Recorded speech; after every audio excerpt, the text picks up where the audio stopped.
It's not like the AI thing. What time is it? You gonna yell at it. So it tries to stick with who it thinks is speaking, Okay. because right now it thinks there's only one person in here. So it's gotta be me talking. You know what I mean? So everything is gonna be under my name right now because I'm the only one logged in to this. Yeah, but I don't have to log in. No, but Just, right here, it's showing that I'm saying it, but that's not, we don't care about that part. So all I have to do is close it out. And it's still recording. So now I'm gonna try this drive again.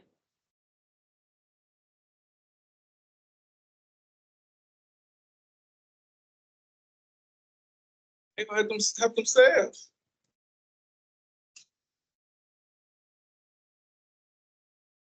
What? I could one got some stuff in my house.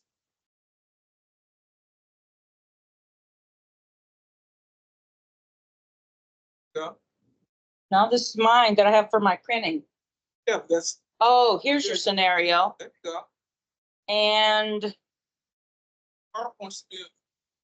that's a temporary file. I have the PDF. It's gonna be that one. Now that's the scenario. That all there is. You got something in with the brown eyes? Frogs. So that's that's an old one. That's the new snare. The new one is that is up here. Right, the 21. Yeah. I'm talking about the PowerPoint. Oh, the PowerPoint. Here it is. Yeah, that's the PowerPoint. Is that the right one though? Let's see. I think it is.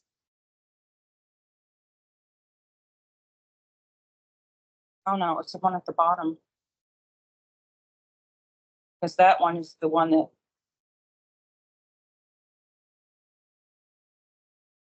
No.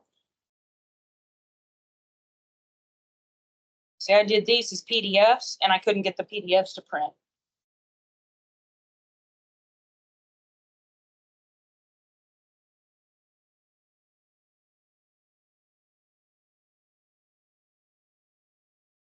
Yeah, that looks nice. Looks like a slide with the pull down string right there.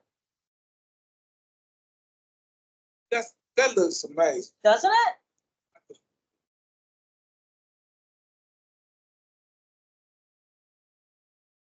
Oh. Are you gonna make me do the?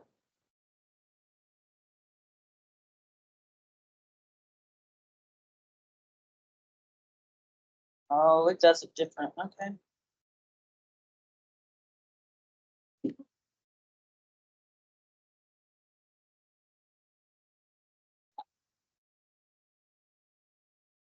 Oh. What's going on? Hey. I'm Chairman. It is a little warm in I told, hey, go in any room. Go in any room. You'll see, that's what the students feeling like. We want to make everybody feel what it feels like. Short experience of a student. Yes. We're working every day. Something like that, right? No, this is for real. This is the real deal. This is air conditioning. Hey, that's a swamp cool. That's what I call a swamp cool. That's what we used to call it. Push around the heat, huh? Pretty much. If you stand in front of it, it's nice and cool, but man, it's trying. Put away from it. But we want to yell. We want to yell so people can hear us. It's to be heard. Yeah. Well, I was hoping this would be room to be able to hold the coolness. She started this. We started this early. She had this one guy. It was upstairs. It was upstairs. Yep. This one guy was gonna try to do it by himself, and I guess he got some sense. Say no, I ain't gonna. Better not do that. So you can go to any room. You can go to any room like 215 is a hot box. It gets to be like 90, 95 degrees. No. Office and keep the door shut. That's about it. There's another swamp cooler up there. Oh, okay. Should I go out and try to reset it one more time? It's done. Now, it's done gonna get us fired. She Dude showed me the guy showed us where to reset the AC unit. she going there. He didn't want you to do it. He said, That's right. Don't be, makes sense to me. I know. We should And be we so, know, one of those times it might that's right? And it did last week. For this week, though, it hasn't been. I don't know why. why. I'm like, um, the little TLNC sound. Yes. It needs a lot because it's a temporary fix. Temporary system. all this deferred maintenance. Yeah. Like it. All the, I see the need for some sprinklers. all One the, second. hey, Yeah. And all you the go good- through all that work and put those light streets in there and let them About him letting die. I know. Hey, it ain't so. the only place that's cool is the president. Yeah. Yep. It's ice there, you gotta work. It is nice. Like there's nice list. We got drinks, like refreshments.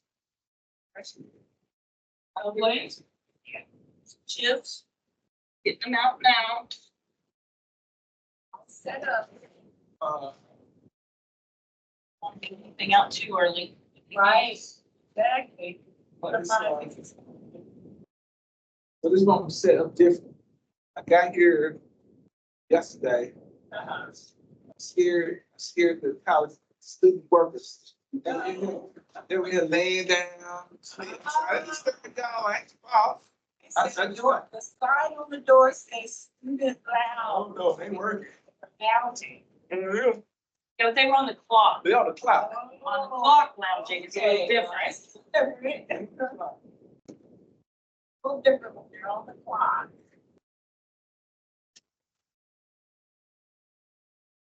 Thank you, anybody to come walking in here. Well, now they've already walked in the building. You see the door kicked open? I did. It works. That's okay, because it's not about the building, it's about the students. So, It's about the building. I tried this 90. it's hard. I told one girl, she cussed, she said, hey, I ain't going up in there. She pulled a chair out and she said to do it. I told her, hey, we're gonna move. Sus came in, Sus was coming. I say, we not having plans? I said, you should know we have the plans now. I said, we're gonna move. We came here. I was dragging chairs. They were just sitting, it was nothing. Tables on the side, wasn't no. I said, y'all don't get up to me. Right, make it work. Mm-hmm.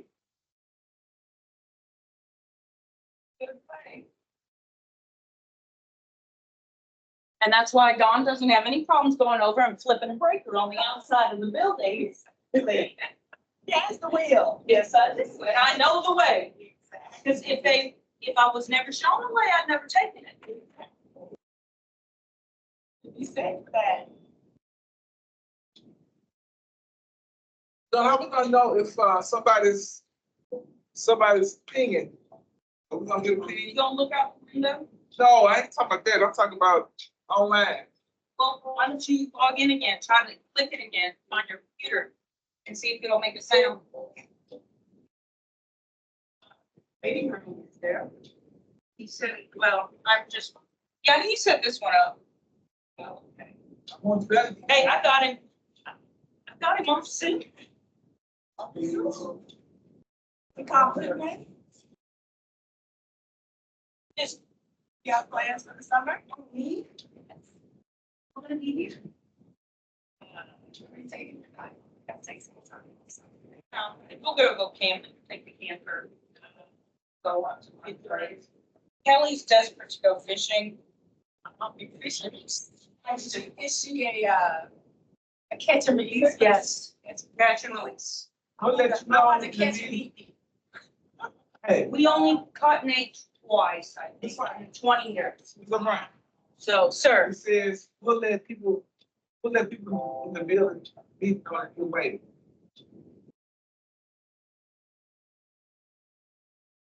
Oh, I just do escape. Go.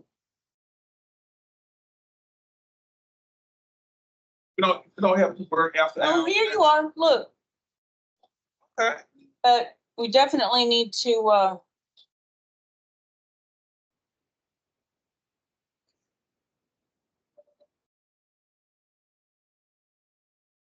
Hey, what's going on?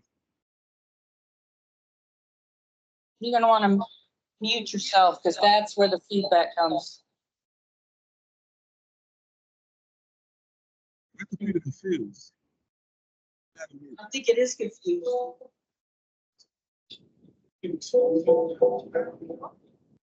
What?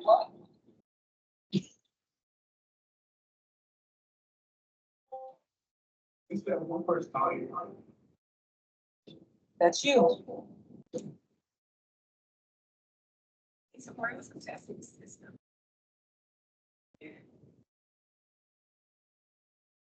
Oh, here, share. Obama said he was on his way with somebody.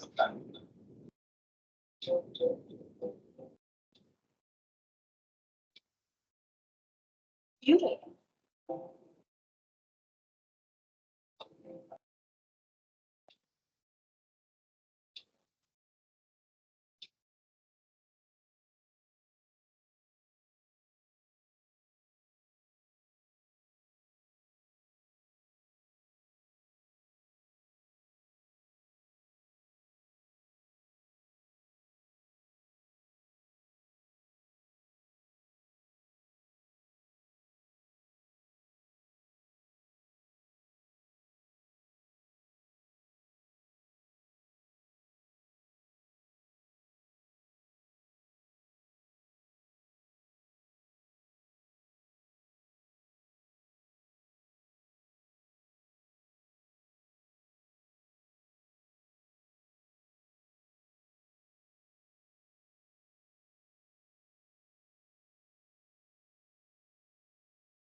I can't hear you though. Gonna have to mute your side or silence the speakers.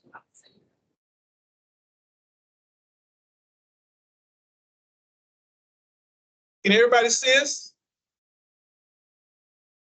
Hey, good evening. Yes.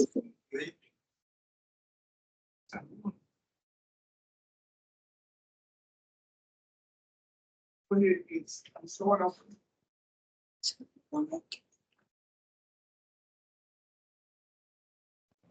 Well, I want to welcome you guys. I want to welcome everyone here. I am Darrell Green. I am the Langston School of Business Dean, and this is our inaugural advisory board meeting. And we are here. We're going to get together. I just want to make sure I sent some information to everyone electronically. We do have some handouts for everyone. Ms. O'Brien is going to be our facilitator, navigating this voyage. And what we want to do right now is kind of start off with a brief introductions. We want to start in the room, and then we're going to work our way virtually. For those of you on camera, can you hear us okay? Yes. Yes. We can. So we're going to start to our my immediate left. Introduce yourself and what organization you with. Good evening, everyone. My name is Patrick Franks. I work here at Langston University Library. I'm also a Langston University alum, class 2002. I am also part of the Langston Economic Development Planning Committee as well. Glad to be a part of this group. Hello, my name is Esther Lita Green. I'm with AG Strategic Management Consulting Company, and I'm excited to be here. I'm John Thomason. I'm with Interbank in Guthrie. I'm also chairman of the Relending Committee and a 30-year veteran of the Logan County Economic Development Council, who did work a lot with USDA. I've got a meeting here at the City Council in Langston tomorrow. I'm not sure what we're going to talk about, but it may be some of their water and sewer issues. But work closely with USDA in my role with Interbank and have for years. Small Business Development Council. Dr. Mambu lets me give guest lecture or some of his classes, so glad to be here. So I can introduce myself. My name is Charles Mambel. So I have been with Langston University for this is my 16th year.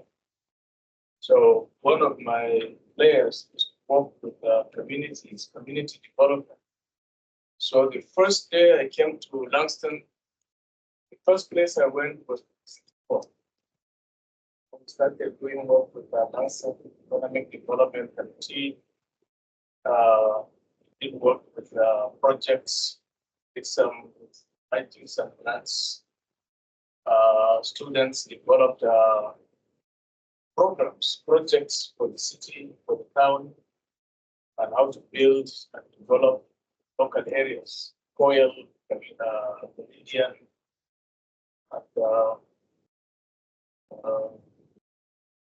other one, Coil, Meridian, and Langston, yeah. So some people went as far as to Guthrie and still wonder to see how they can develop those local areas. So I'm a business and entrepreneurship professor, originally from Nigeria, if you can hear my accents. And I'm a global person. I started school in Indiana, 70s. Went to United Kingdom. Rest was in Africa, and back to the US. Yes. We have our students president here. I'm going to have her say a few words up at the end of that. So Ruth Ray Jackson, president at Langston University, and here. And we have our guests. We're going to start ladies first. Leslie, you're up.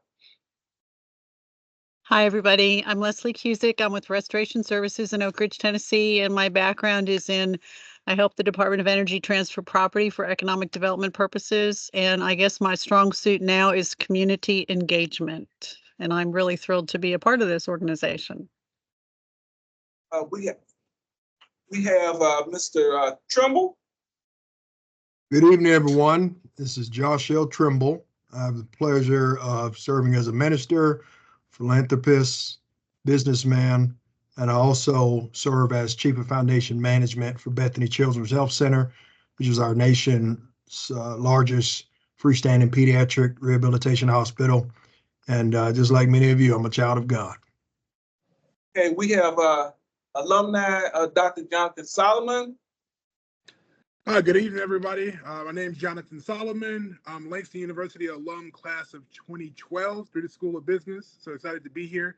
Professionally, I serve as a manager of customer success at Mainstay, an ed tech company doing AI chatbots for universities, and also do educational consulting. So excited to be here.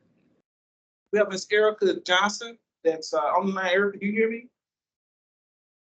I can hear you. Good evening, everyone. Erica Johnson. I am a Langston citizen, LU alumni, and a partner of Logan County Economic Development Council. And I just want to have an opening from the, what part of the accreditation requires us to have input from all stakeholders? So students, your faculty, your alumni, but they also have a focus on the advisory group. And I am a creditor. I actually go across the country at least once a year visiting other schools. And most times it's a rubber stamp. We just want to have some input. They might have some input, a little bit input. But what I envision is a very engaged advisory board as we move to 2035. Now, I'm going to hit that in a minute. I want to have just a few opening words for the president, 17th president. So just a few words, and we're going to go and move on. Sure. Thank you for the opportunity, Dr. Green, and thank you to each of you for being here. As Dr. Green said, accreditation is something that is very important to any academic program that has an external agency taking a look at the quality and the output of what we say we do in higher education. And so it's a very important component. However, for us, we want this advisory council to be our eyes to the world. We want some external validation and some input along the way that what we're teaching here at Langston University is current, it's relevant, and it's wanted by industry. And so I think that's one of the first things that we need to keep in mind. Secondly, I think that advisory councils are advocates for the programs, for the students, for the universities. And so understanding that you each have a sphere of influence that you can definitely have some impact. And we hope that you will be the people who are saying Langston University's name in rooms that we are not physically in. And so we, as Dean Green mentioned, want this to be an interactive experience. We are in listening mode as much as we are in talking mode. And we're really depending on the expertise that you each bring to make our School of Business programs that much stronger. So just the agenda. So we already had an opening and welcome. We introduced the members. We're going to be talking about the advisory board scope and expectations. Overview of the busy school.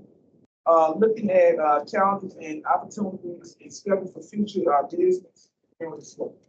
So I'm gonna open it up with an icebreaker, and I want you to kind of pair off. If you own Zoom, I don't know if we can be able to share the video. If we can, that would be powerful. If not, Yes. I'm gonna read it out. So when I was working on my doctorate degree in strategic leadership, one of the elements that we always look is how do you look at the future? And some people would call it the seer. Some people might call it strategic foresight. Other people may call it forecast. So in this scenario, we're gonna open up, I want you to pair off into a couple teams. We're gonna look at 4 scenarios. So I want you to think about the business school. There was a study that was done that I actually purchased for our business school, Higher Education 2035. A lot of things happen in 2035, okay? So 10 years from now, very few organizations take a 10-year view. Most business schools, they're lucky if they can get 2 to 5 years. We're actually looking at 10 years. So here's the scenario, 4 scenarios. There are 4 scenarios that we're gonna look at. Get started on 4 it. scenarios, and we'll have to give you a descriptive if you're online, but we're gonna share this. So the first scenario is do nothing. The business school, we do nothing. That is the first scenario. So do nothing is always an option. Amen? Do nothing is the first option. Second option is modest modifications. So we make a few changes. This third scenario is really not a favorable scenario for us. We call it structural consolidation or merger. Not what we want to hear. And the fourth one is thriving transformation. So thanks to technology, I'm not going to tell you. We are going to show you are they going to be able to see it? Should be able to. So we're going to show you. Dr. Green now presents 4 scenarios for the Langston School of Business.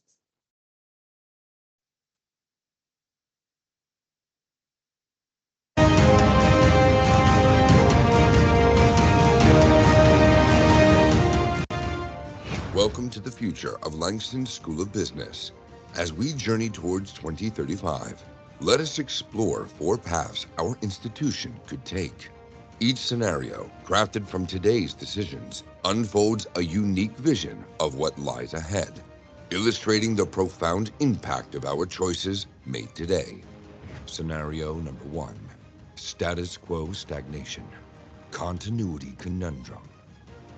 Picture Langston in 2035, steadfast in its ways, with the familiar faces of 8 full-time faculty and 6 adjuncts continue to guide over 10 academic programs. Enrollment, mirroring past trends, further declines as high school student numbers dwindle nationally. Corporate partnerships remain unchanged, their potential untapped, offering little to no new opportunities or growth. With 27% of first-year students discontinuing their studies, only about 35 graduate each year. In this future, Langston, clinging to the status quo, risks sliding into obscurity, unable to adapt to an evolving emotional landscape. Scenario 2, minimal adaptation, cautious change. By 2035, Langston has cautiously stepped into the future. New certification programs are introduced, and dual enrollment strategies are employed to attract high school students. The faculty grows modestly with 2 additional full-time members and several adjuncts, injecting fresh perspectives. A few new corporate partnerships breathe life into the curriculum, providing limited student opportunities. Despite these changes, the pace remains cautious, and the transformation is too mild to elevate Langston's standing significantly. The school continues to lag behind its more dynamic competitors, marking a future of stability, yet marked by missed opportunities for leadership and innovation. Scenario 3, structural consolidation, merged futures. 2035 brings a dramatic shift as Langston merges with one of the largest state public schools to become the Langston Branch campus. The focus turns sharply towards automated online learning, attracting 90% of students to this more affordable and flexible format. Only a handful of full-time faculty remain, with more courses managed by adjuncts. The rich, personal engagement once treasured at Langston is greatly diminished. This pragmatic approach ensures survival but at the cost of Langston's unique identity and tradition, reflecting a future shaped by necessity rather than aspiration. Scenario 4, thriving transformation, dynamic destiny. Imagine a vibrant 2035 where Langston School of Business is a pinnacle of innovation and excellence. Enrollment has skyrocketed over 1,000 students. The school boasts groundbreaking graduate programs and has established lucrative certificates and adult education niches, particularly appealing to veterans. Faculty are recognized as industry leaders, and over 100 diverse corporate partnerships flourish. Langston revitalizes its campus and transforms the surrounding community into a bustling hub of business and culture. This future exemplifies the power of visionary leadership and the bold, strategic actions that propel Langston to the forefront of business education. Conclusion. As we consider these scenarios, each presents a potential future shaped by our present-day decisions. These visions are not just predictions, but invitations to action, urging us to pave the way for a prosperous tomorrow. The question is not which future we will choose for Langston School of Business, but rather, what role each of us play in shaping that future. Your contributions are vital, and together, we can steer Langston towards a future of success and significance. All right. For scenarios, this is gonna bring this in. I want this group, I'm gonna ask Mr. O'Brien to participate in this group. You have scenario 1 and 3, you have scenario 2 and 4. And here are the things I want you to just we're gonna briefly talk about. We're gonna get into the charter and the purpose of the advisory board. And I want each of the individuals online to participate. We're just gonna, so the first scenario, do nothing. Second scenario, we make slight changes. Second scenario, we overcome by third one, we overcome by external forces when we have forced to consolidate or merge. Fourth one, we thrive.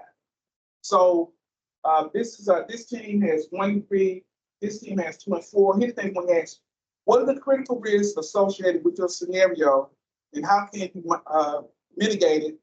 And what strategic opportunities can be leveraged? Okay, and how should Langston adopt this academic and business models? It's just something to think about. So take a few minutes, get in your teams. Okay, tell it again, because there's a lot. Just the Okay. questions again, what you want us to look at. Questions: what are the critical risks?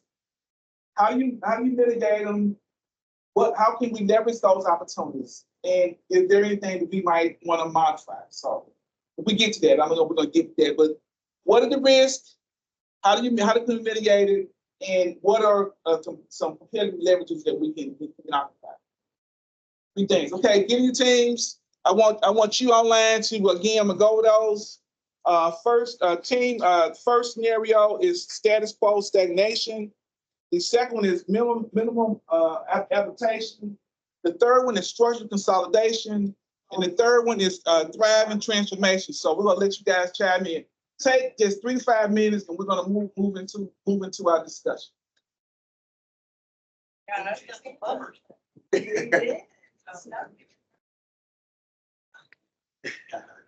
So we got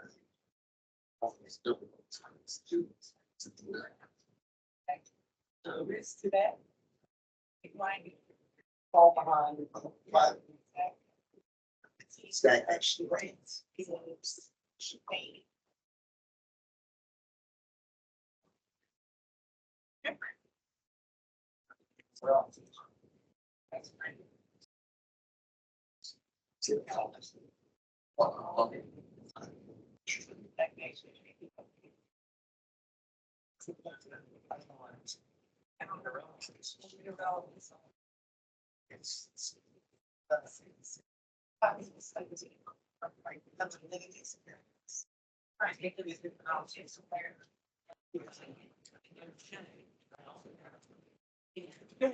About 60 seconds. No, hey, you know, hey, we gotta give you. So it's number 60 one. seconds. So these are. Yeah, discuss, always make, always caution. What's the issues? Okay.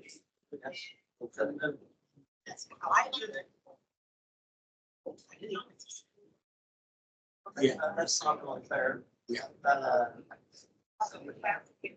And I think. I think stagnation, we have to really be creative.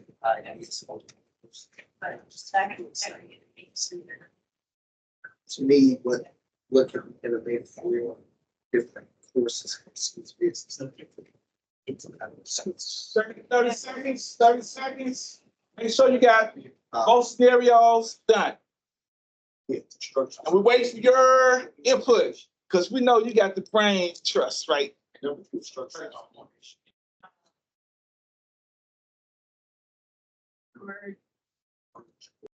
that's all that. Okay. So, I think that form structural salvation platforms of partnerships. Right. So. All right, let's get together. And Mr. Brand, you mind putting up the PowerPoint? Sure. Well, let's dial in a few minutes. So let's just dialogue. Scenario one. This team scenario one. What are the risks? Mitigations and any opportunities of leverage. So first thing, do nothing. First thing, do nothing. About the possibility of declining enrollment being a risk, stagnation, ending up with a program that's largely relevant, and ways to mitigate those risks being intentional. And although John did mention and point out that catch 23, because you say do nothing, but then to mitigate the risk, you have to do something to do that. And so being intentional, being creative, coming up with innovative ways to try and to program. All right. Anybody out in our virtual world? What do you say about scenario one? Is just do nothing. Anything on that risk, mitigation, or opportunities? Do nothing. Anybody got a comment on that? I'll jump in with a comment. I think do nothing. The risk of doing nothing is the closure of the program. I think, especially given the higher ed market right now, FAFSA enrollment. Enrollment is down across the board, and so if you do nothing, you just run the risk of the university closing and the program closing. Okay, thank you. Anybody else on round one? I mean, scenario one. Scenario two, make minimum changes, and I'm going to let you know, as the school of business dean, scenario one is easy. Do nothing. I just let the system take care of itself. Scenario two, this is your team. What say you? What are the risks? So we're making changes, some changes. Well, we give suggestions like I would take careful look on competition. No, so let's start with what are the risks? What are the risks for making minimum changes? We're gonna lose our students to other places. Right. Okay. You talked about mitigation. You said Competition and making sure we innovate from time to time. Okay. And maintain the trends of what's happening in the academic. Okay. So audience, this is small changes. What small changes, not earth-shattering changes. Any comments on making small changes? I think making small changes still has you left behind. Okay, good deal. I agree with that. I think that if you make small changes, you're going to have an initial high expenditure, and it's going to take you a long time to realize those gains. And in the increment, people will lose faith in what you're trying to do. So I'm making small changes. I am making small changes now because we just got on January. Small changes are easy. I mean, it's not easy, but it's easier than making major changes. So small changes. Next scenario, consolidate. If you are Langston alumni, you don't want to hear this because a lot of schools have been merged or consolidated. That is scenario 3. What are the risks? What are the risks? Are they risks? Well, not being in a major population center, you may not even be needed in that scenario. Wow. I think what risk too is if you're looking at, for instance, for example, Langston being HBCU with merging with another, let's say another university, probably, you know. But we call names. We call big. I just said big public state institutions. Yeah, right. Okay. Yeah. So I'm just giving the example Dr. Green is as far as HBCU merging, I think as HBCU it can lose to me its identity. Okay. Knowing what its purpose was, knowing what it was created for HBCU.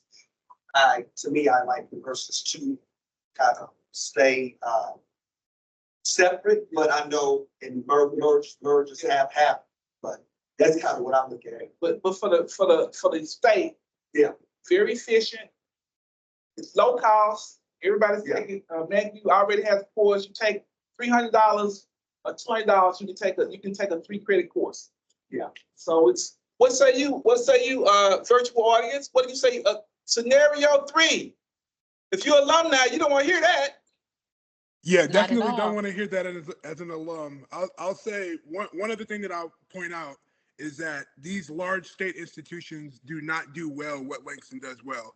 And so it's the commitment to first generation low income students. It's a commitment to underrepresented minorities. Yes. And larger institutions are not graduating those students and are not creating an environment where they excel. And so that does nothing to better the life and legacy of Langston. Good deal. Any other comments from that? I think that you run the risk of becoming an asterisk in the larger population of the state schools. It becomes like, oh, that's the HBCU. What do they offer? Why bother? You know, it's unfortunate because you would lose your identity, and your identity is what makes you more valuable. Good deal. All right. So Dr. Green, I'll contribute to that as well. The risk of missional drift. And then predicated upon that, just as a key buzzword that's been mentioned is identity. If there's the crisis of missional drift, then there's the crisis of loss of authenticity. So thus the loss of your identity. Good deal. Scenario that I love, which is the most difficult to achieve, is thriving in a disruptive world. And this is this team. What is the risk associated with thriving? Well, of course, the competition is another thing. You are competing for the market share. Yeah. So everybody wants a share. So there will be a lot of things that will be done, some rough tactics from other schools, take advantage of the environment and the student population. Okay. So Making sure that you've got everybody that's got buy-in. So that's a big deal. You start making those significant, powerful changes, you're gonna piss a whole lot of people off. You're not gonna make friends making the change that you need to make. A great point. What say you, audience? This is the thriving where the school is doing well, we're expanding. So now, if you graduated from Langston and you had a class, if you graduated with a class of 50, now we're talking about 1,000 students in the business school. Most of them are probably, given the size of the organization, you're probably not going to be all on campus. So is there any risk associated with thriving?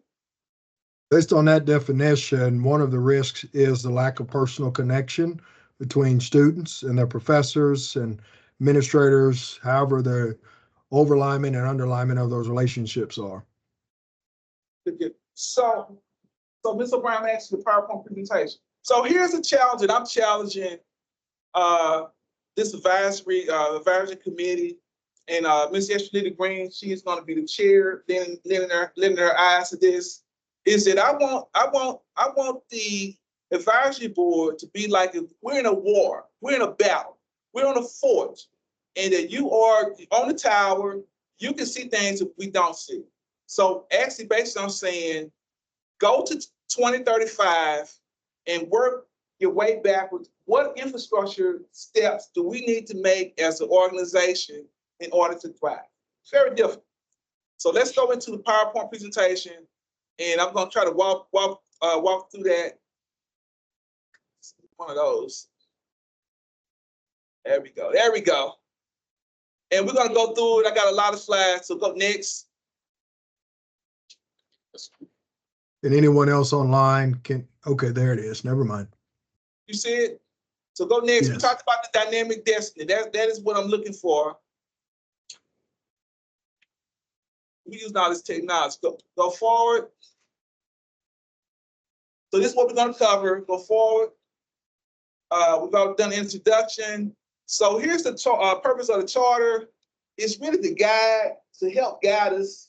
Again, I see you guys as integral parts of the Langston School of Business. Give us some insight on how we can navigate. Again, we want you to enhance the student experience. By your experience, we live in very difficult times. So those are the objectives that we're going to hit for. Strategic advice, fundraising, insight, community ties. We're all about, I believe in relationships matter and promotions. Next. So here is the charter. We want the type of members that we want, and we're looking at 9 and 11. Plus, we have people that support, because we got a lot of initiatives we need to have happen. Understanding compassion, understanding not only empathy for African American students, but all students that are underserved and all students that attend the Langston. Resources. How do you mobilize that? Innovation, I believe in that. Most schools don't talk about it. Most people don't do it, they talk about it. Again, 9 to 11 members, we meet quarterly. So we're talking about meeting in May, meeting in September, meeting in November, October, and then meeting in January or February. So that doesn't mean to get the work done, I'll probably want to meet with you monthly, but I'm saying as a group, we're only going to come back as a big group. We're only coming back on a quarterly basis because everyone's business might go forward. So here are our priorities. So let me quickly go over. Does anybody have any comments on the charter? I left it in draft in case there was some comments. I included it. Has anybody got any comments on changes? Ms. O'Brien is helping us with the minutes. So I can finalize it. Very comprehensive. The term is 2 to 3 years, and if you, it's just like just think about running for a presidential, running as a legislator. So you got 2 or 3 years if you want to do something different, but we want 2 or 3 years so we can have you on our time so we can see something happen. I think 1 year is a little bit too short. And again, if you have other priorities, any comments on this? Dr. Green, could you ask your question again? Yeah, I was asked about the charter. I sent it out. I put draft on there. I didn't want to assume that everyone did buy in on it. It was just kind of giving an overview of it and the duties and responsibilities of the organization and possible subcommittees. Again, it'll be up to the chairman and the leadership to decide on if they need any standing committees at that time. So that's really the question is any comments on that charter so I can finalize it. I did have one comment on the charter, and that was just speaking to the leadership, as you said, for the advisory board, as we speak to the officers that would be identified for typically the chair, vice chair, secretary, treasurer, minimally defined roles. Definitely chair. So you think there's a chair and a entertaining? I would say a vice chair. There are times when everybody can't be there. So there needs to be some chain of command where someone next is able to Yeah, I think that one under the structure, right? Yeah, structure. I think it said that the structure, how is it structured? Go ahead there, and let you have, we'll make a decision. Any other comments? So a couple of things, Dr. Green. Sure. One is a suggestion, or you can provide some additional clarification. And then the second is actually going back a couple of slides in just a moment to, I saw something that I didn't see actually on the draft that you sent, or maybe it's there, but it just looks different to me. But what priority number 2 on infrastructure prioritization, how did we come to $2 million? Oh, that's easy. So when we go through that, the priorities, it comes from the priorities. So Right. so if we want to make this, one of the things that'll make this historical, for Langston, there's only one school. That is the agriculture school, has a name. None of the other schools have a name. And when I started talking to the administration, when I was being considered, that was one of the things they had mentioned, that no one had actually took the initiative or aggressively looked at it. And I wanted to make that a part of being trying to come up with a naming right. And I talked to the institutional advancement director. He was saying that'd be about $1 million or $2 million. So I was just saying, if we got that one naming rights, that would be a good base to start in terms of prioritizing what we can do with the money. We may get more money than that. I just thought that would be a good starter. If you got a better suggestion on that, since that's your expertise. Yeah, question, Dr. Green, so for the prioritization plan for 2 million, the name, and what is your thought about the naming process? So that's something I would like you guys to help me out. And we got alumni on there. So naming is very important. So if we name Langston, we call the Langston School of Business Bucky's School of Business. Bucky gave us $2 million, but do we want to call it Bucky's or Popeyes? And I mean, if you get, say for instance, you get a name that is very divisive, maybe you get $5 million, but it's a very divisive name. And so being thoughtful about that and looking at because I know there's several companies that we've gotten donations to $2 million. So it's just being thoughtful, giving us suggestions and walking through it, and I can do follow through, but just talking about some names, if possible. One of the names that I thought about instantly for me, and Erica and Jonathan might be able to, with J.C. Watts.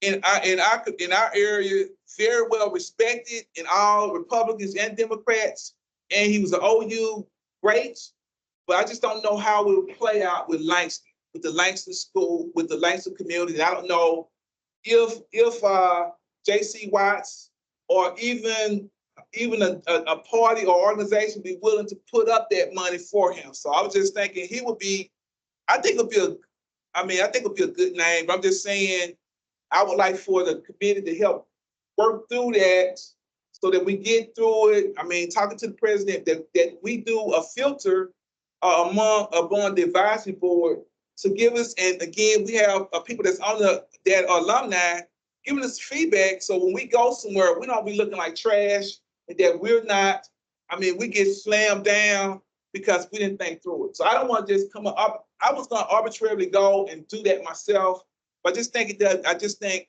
leveraging your expertise would be very helpful. So is that helpful? Do I understand you say that the 2 million thing is just a placeholder? It's a placeholder. Yeah, it's a placeholder now. Okay. That explanation, that background is very helpful. The reason why that 2 million stuck out to me, a couple of reasons.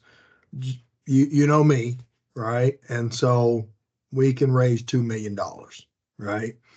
But then also specifically, and this isn't speaking on arbitrarily or in any manner with the University of Advancement and their expertise. But right now, naming opportunities is around $5 to $7 million. But I understand the climate in which Langston is in, and 2 million is better than no million. Okay, and so we can raise. There are enough resources in and through the university where we could raise $2 million. Now, how we go about doing that, we can talk more about that strategy later on. If it's through an individual family, a charitable trust, or collective through an organization, or a collective of individuals that want to show merit for a particular person. But we could reach $2 million, especially if it's for a naming opportunity. But I also think that we can raise a lot more than that. Yeah, so the that's why I got the brain people up here, the brainchild to reach that. So I want to go back. If you go back to that slide, I want to go. So one of the things I think is a big deal for me is this whole thing about infrastructure. So think about this. And I right now I have a meet. We gotta leave and go to Tulsa. I'm meeting with several banks. They want to meet. They want to play. But my thing is, think about this. So infrastructure is second priority. What happened?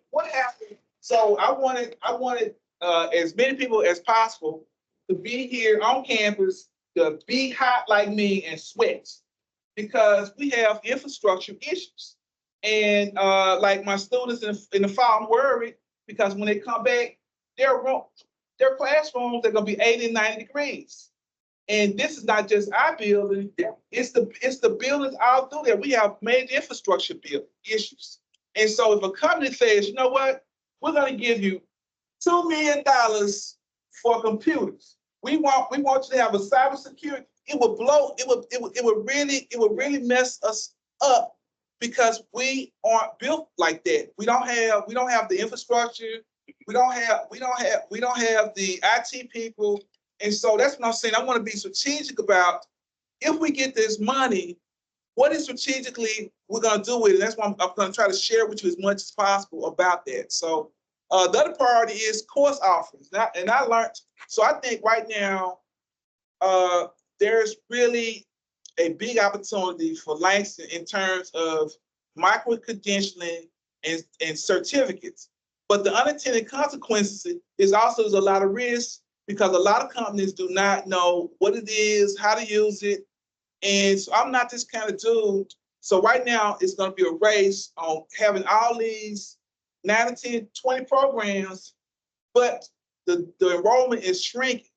And so we have to be I am more interested in certificates at a low level, getting those students committed into that, buying in, because I think we got a different type of students that they're not going to spend $100 million, $100,000 on school. And so we're in a situation, but I'm looking for that. I do think we need an MBA program, but to be honest with you, it's going to be a fight. Why it's going to be a fight? Because we're late to we do have a master's program in entrepreneurship, but it's going to be a fight because none of the schools want to see it. None of the state schools want Langston to have an MBA program, because that's less of a piece of the slice. Now, I do have a way. We are going to be competitive. We're going to come with something unique, but I do think there's going to be a fight. The other one is partnership strategies. So one of the things right now, working with Tinker, OBU, which I came from, they actually have an agreement with CPN. And CPN, anywhere across the world, they're paying their members to get MBA. That's transformational. You know, as a university, you got 30 dedicated people going to always come, gonna be enrolled. That's where I want us to come and what strategically needs to make that. The other one is partnerships. So I don't know if anybody ever had because you guys are young, anybody ever had a bad relationship? Our relationships are not good relationships. I heard last year Langston had 400 companies come to there. Everybody's calling me right now. I want your students, and it's cool. It's transactional, but really, it's transactional relationships. I want something more deeper. We're gonna show you some examples of that, or how they can be deeper. The other is fundraising initiatives. I got several fundraisers I want to do. Josh, crazy. Nobody thinks I'm crazy to do this, but several major fundraisers. I just need strategically working through that. Okay. Next slide. Our mission, just educating students, really underserved communities. That's why history. Dr. Green, if I may interject, I can't see the PowerPoint right now. Oh, okay. Can anyone else online see it? No, okay. No. Good to know. Well, I like that, boy. I like people speaking up. Boy, if that had been the 17, 18-year-olds, they would have let me finish my presentation, not saying anything. Is it shared? It's not shared, is it? Well, it was shared, but we're gonna share it again. Thank you. So I'm going through the presentation kind of quick because I don't want to waste. I want to value you guys' time. I do want to have time for some interaction. I'm just trying to plan. Can you see? She's gonna share it again. We can see it. Yes, we can see it. Okay. So she's gonna go into mode, and let's go into accomplishments. This I got to Langston. Well, just overview. We are accredited by HFC and also by our regional accreditation. Right now, we have 275 students. Over the last 5 years, we've had as much as 350, and I believe in 2023 that was a peak over that 5 years. We were at 349. Right now, we're 275. I do think that is pretty good. I think at one time, historically, Langston produced the most African American business students in the whole state of Oklahoma. Right now, we have 8 bachelor's programs, 1 graduate program. We have 1 that's fully online. I think this is an advantage. And we actually in the prison in Dick Connor, that's near Tulsa. Earning a bachelor's degree in prison. The problem I have right now is that we're in Langston, they're in Tulsa. Our faculty is not going to travel all the way over there, and so I'm trying to build an adjunct pool of 3 to 5 adjuncts. So if you know anybody that's willing, especially math and accounting, look for it. And we also have an adult completion program, and we already have several partnerships. I want to mention want to give a shout out to them. Even before I got here, they donated $1.5 million to Langston. I thought it was crazy to know that. So let's move ahead. You donate to Langston. To the School of Business, it was designated to go into the accounting. It was for accounting majors. We made accounting finance majors. So I do want to say that one of my disadvantages is that I'm not your typical business dean. I mean, I don't really think like a business dean. So that is a disadvantage, but also there's a plus. And one of the things I do think we need to share our brand. I try to do that. I think we've dominated since I've been there. I think we've dominated for schools our size in terms of the media and getting the word out. I think we've done a great job. We actually had the Secretary of Oklahoma Secretary of Education come, and it was just a column I wrote, a commentary I wrote, and she came. Her first stop was at Langston. Next slide. Donuts with the Dean. That is hot. I bring that Louisiana flavor. So every month we're gonna make the business school a #1 destination for students when they're here. They're gonna enjoy this experience. This is the room that we use. Yep. A lot of accomplishments. I'm gonna go into that. I do want to say the Economic Club of Oklahoma. We had one of our students get a $2,000 scholarship. So I do have a plan. I know people think I do have a plan. The first thing is listening. I think listening, building. I think moving regionally. I do think move ahead. The 4th and 5th. I think advanced slide a bit. I do have a plan, but here's the thing about it. That plan is linear, and we're fighting a war that's not linear. And so I can't just sit back for 2 years and do nothing. Remember, do nothing? I can't do nothing. And even if 1 and 2, if I just do scenario 2, do a little change, I don't think we can make the impacts I think we need to make. So next slide, please. My principles is I'm gonna respect everybody, I'm gonna acknowledge them. I don't have to agree with what you say, but I do acknowledge that you said it, and I do want to appreciate everybody. And I think that is what I'm bringing. And Dr. Mabula might be able to attest to that. Next slide. So the question that all faculty asks, everyone asks, why change? Why do we have to change? Why don't can we stay the same? Why? Because the world is moving all around. Go ahead. Public perception, demographic shifts, technology all around. Just move ahead. So now, this is the step. So I'm gonna be honest with you. The way we teach has not changed, probably over 100 years. You got one person at the center of the room, your sage, the students are just sitting there, soaking it in, and that is just not how they learn. So there's a big disconnect between the way the students learn and the way we teach. Move ahead. So here's the other thing. There's just too much competition. And so here's what students, when I ask them to do a SWOT and I ask them to talk about education, I'm saying your university, they say, well, it's not a lot of people can have a university. So they think very narrow. But when we talk about education, it's training. All the other options to go to school. Yeah, you can take a year off. You can take a year off. You can go to Udemy for $15. You can go to LinkedIn. The textbook companies, they're starting their own company. You can go to MedU, take a $300 in a cheap class. So this is what most faculty and most people don't understand. It is a saturated market. Students have tons of opportunities, and we think. And here's the other thing: faculty, and also administrators, we assume that what we're offering is unique, but it's not. There are 30 schools, universities, and colleges offering the similar courses. Students cannot tell the difference because we're pretty much using the same textbook, we're using the same methods, and so that is what there's a lot of opportunities to see.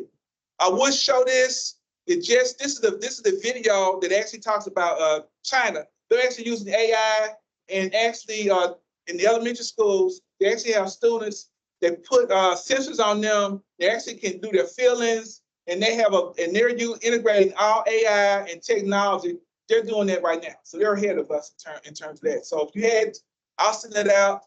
My 90-day analysis. So starting in January, I felt like I was drinking from a fire hydrant. I felt like I was in a fire. It was just so much stuff going on. So here's my 90-day analysis. To kind of share with you. We have a rich tradition of producing high quality students. You look at the students that graduated this semester, and we think we had about 50 students graduated.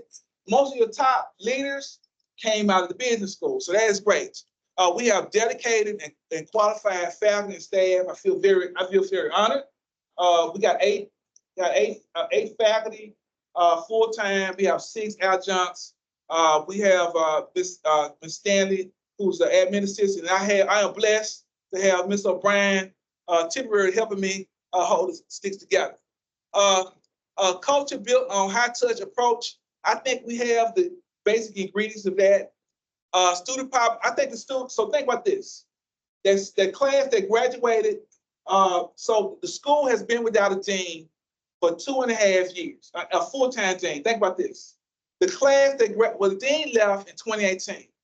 This class has never had a full-time dean since they were in school.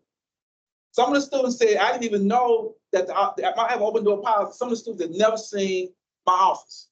So I have an open door policy. So I'm saying is the students, they want that relationship. They come and talk to me all the time. And we have highly successful graduates like Erica and Jonathan. So that's our attribute. So those are our assets. So our deficiencies, man, I'm burning up in here. We have an aging infrastructure. The technology is old. I mean the building. I love the building, but the building is old. And what do you do with that? Do you think right now we have an elevator? Elevator need to be fixed.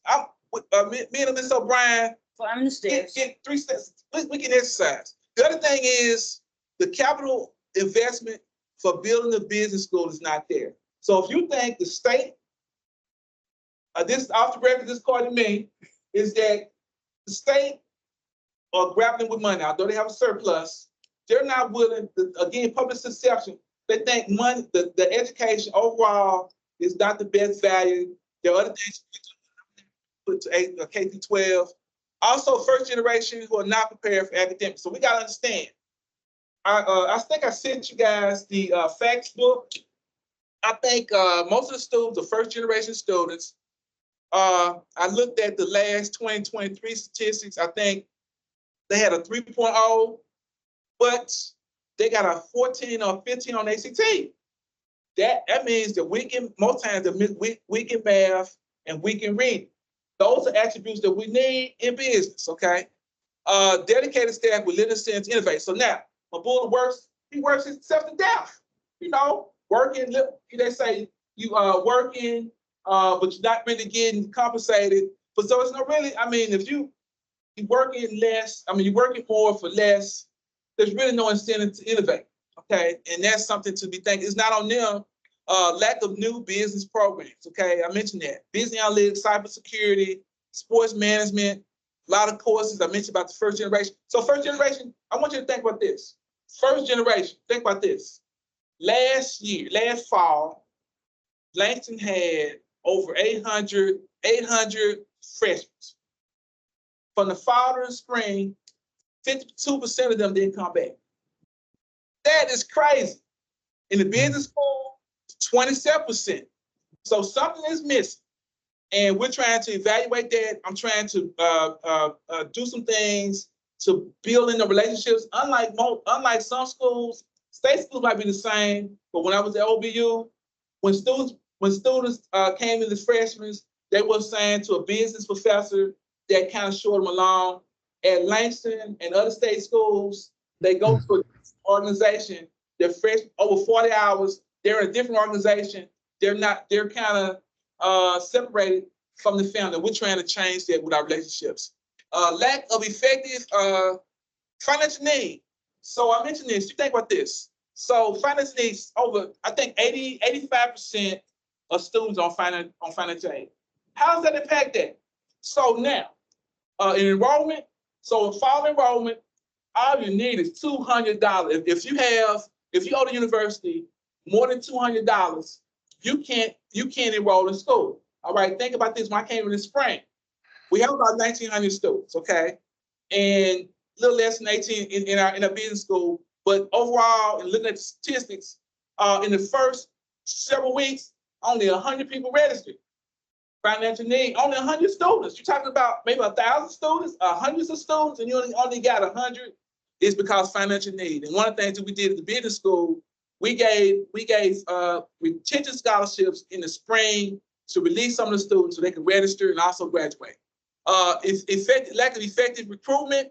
So in most cases, if you have a need, I'm a business school, I'm a dean. I want to recruit business students. But that's not how schools are operating. You have one organization that's designed to recruit for the university. They're not recruiting for me. So I need precision recruit, and that's really a weakness. Okay, let's move around. Building relationships with institution. Market research. I did a detailed market research. Had a company commission. There are a lot of opportunities for Langston. There's a lot of competitors. But I do think we do have a niche, and if we have time one of these days, I'll provide that report so you guys can look at it. If you have nothing else better to do with yourself, I will provide more data. Okay, just trying to get through this. So when I came here, I needed a strategy that I think would be sustainable. So you might want to go to the second slide. I call it the Neil Mouse, a strategy. It has a biblical context, but what it means is that we're in a war. I am in a war. And so when you're in a war, you have to do when you're in a war. And so in the war, there are 3 things I need to be considered. I need to be watching what's going on in the environment. Most deans don't have that kind of time. They're trying to make sure everybody's registered, make sure the faculty is getting their needs taken, and they do not have a time to expand the horizon. And that is a mistake. The other part of that is that we need to fight. So what am I saying? Physically fight. I'm saying unless you're a big school, you don't have time. You don't have a dedicated person to do social media. We've been trying to do that. We're spreading the success stories that we're doing, leveraging what I'm doing, other professors leveraging what they're doing to make that work. The other part of that is we need to build. We need to, at the same time that we're fighting, that we're watching, we need to be building. All those things, very few leaders can do all of those things at the same time. My goal is to try to institute all those things at the same time. That's why that 1 to 5 year strategy is not linear, because I got to do all 3 of those things my first year. I just finished the semester. Next thing. So we're gonna focus on, I'm gonna have my staff focus on getting students career ready. So what are the skills that they need to do to be successful? We're gonna be harping on that, and I'm gonna be setting this example. I'll be teaching several classes to make those things happen. Next slide. Okay. So my vision, we're gonna have aspirational goals. My vision is that we're gonna be transformational. I believe that the business school, I believe Langston has a niche. We're gonna work on our strengths. We're gonna build strategic partnerships to leverage our weakness. I believe the first generation students are a big opportunity for us. I believe our culture of helping students, I think, is gonna be a rally cry. Next slide, please. So that is a secretary. That's a Oklahoma Secretary of Education. You see, we got to do an L's up. So we're gonna make that a #1 destination for African American students. We're gonna make it a premier place for underserved students. The way we're gonna do that, it's not gonna be high technology. It's gonna be a high touch point where every student feels valued. Like a same scenario is Harvard. They never have to do that, but we have to create that environment where students feel we love them and care. Now we do that, but it's sporadic. And what we want to do is consistently students are saying that about us. So let's move ahead. We do have a strategic plan that we're building. We're trying to build. Look at that. Look at those models. We brought back our this. Gonna bring this guy's. He's in the middle of this goal. I want to mention his name because it's kind of what we're trying to do, and Ms. O'Brien knows. But he's a returning student, first generation student, hadn't had a lot of support, sat down in my office, we rapped a little bit, man, what's up, man? This is what you got to do. Took him on a career fair. He got interviews he wasn't expecting to do. And so he was in, we had our senior voice. Yep. And he came in there, he took me out of the room. He said, why do you have me in here? I should not be in. These students have 3 8s, 3 9s. I said, brother, you belong in that room. That is high contact. That is high touch situation. That's what we're trying to do. Excellence and innovation. Again, we have solid professors, but I'm just saying, I'm challenging them. I'm going back to school because that's the things I need to learn. I'm encouraging my students, my faculty to do the same. Next. I just want to mention that we go here is that when you put out this atmosphere of reaching for the stars and high touch, got an email yesterday. Where did I get an email from? Harvard. The Harvard Business School contacted me.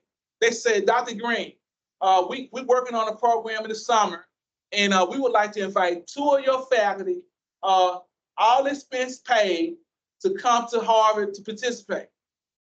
I'm saying, if you produce these vibes that we're moving forward and we're spreading that, there are a lot of opportunities to come. And I'm just gonna tell you, I've gotten a lot of opportunities for our business professors and our students because of that. So we're gonna have the excellence. We're gonna be driving that.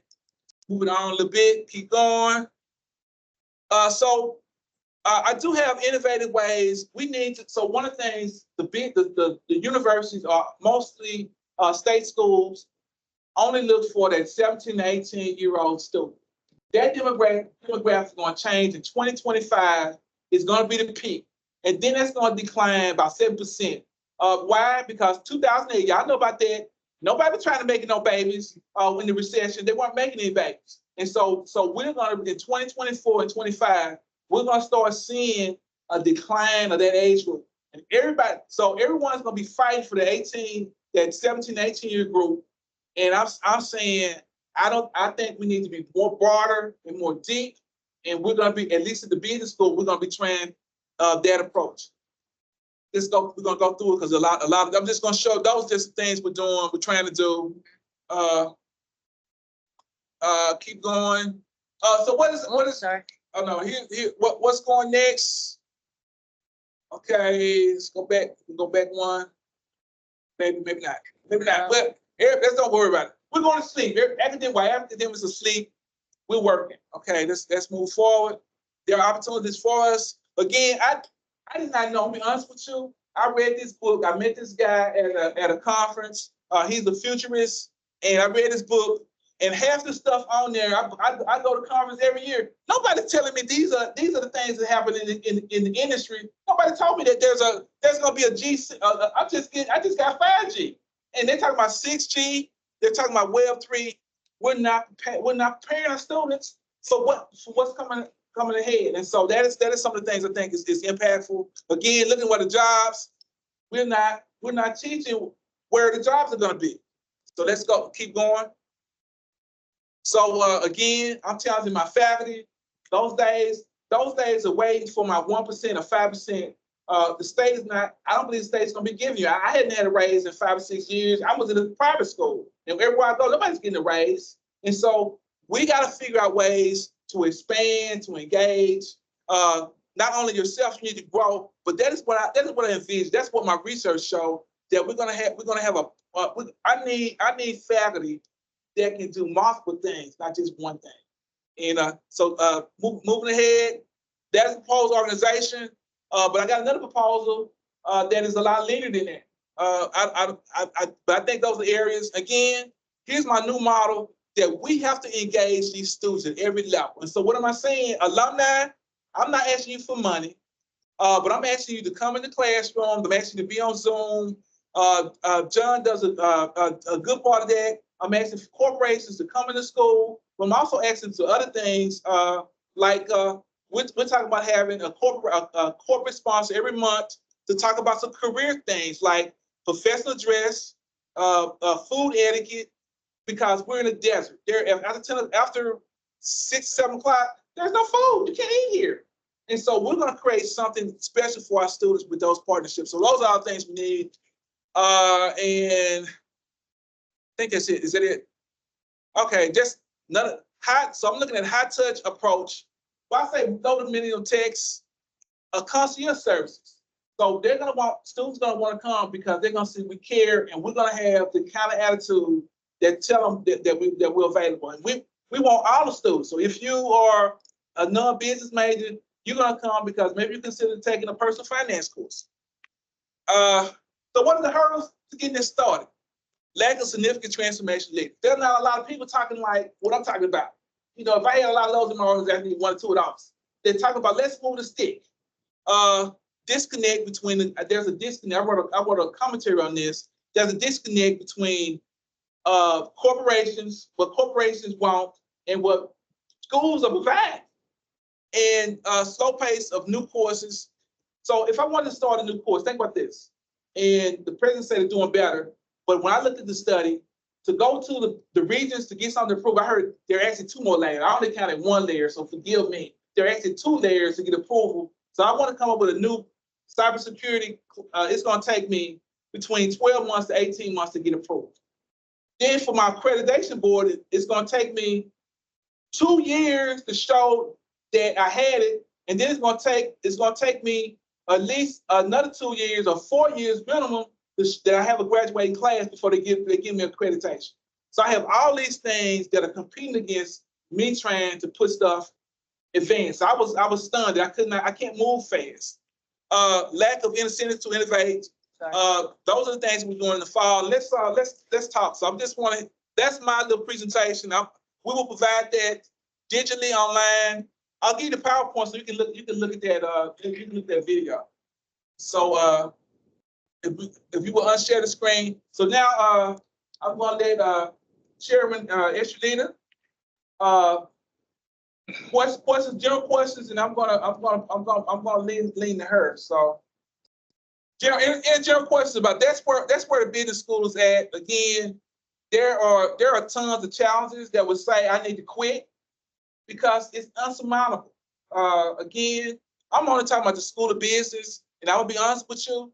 I can only control the school of business. There are a lot of things like house. Well, Dr. Green, I can't get into my room. Well, Dr. Green, the food sucks. Well, Dr. Green, I can't get to the mall. All those things, believe it or not, have a bearing.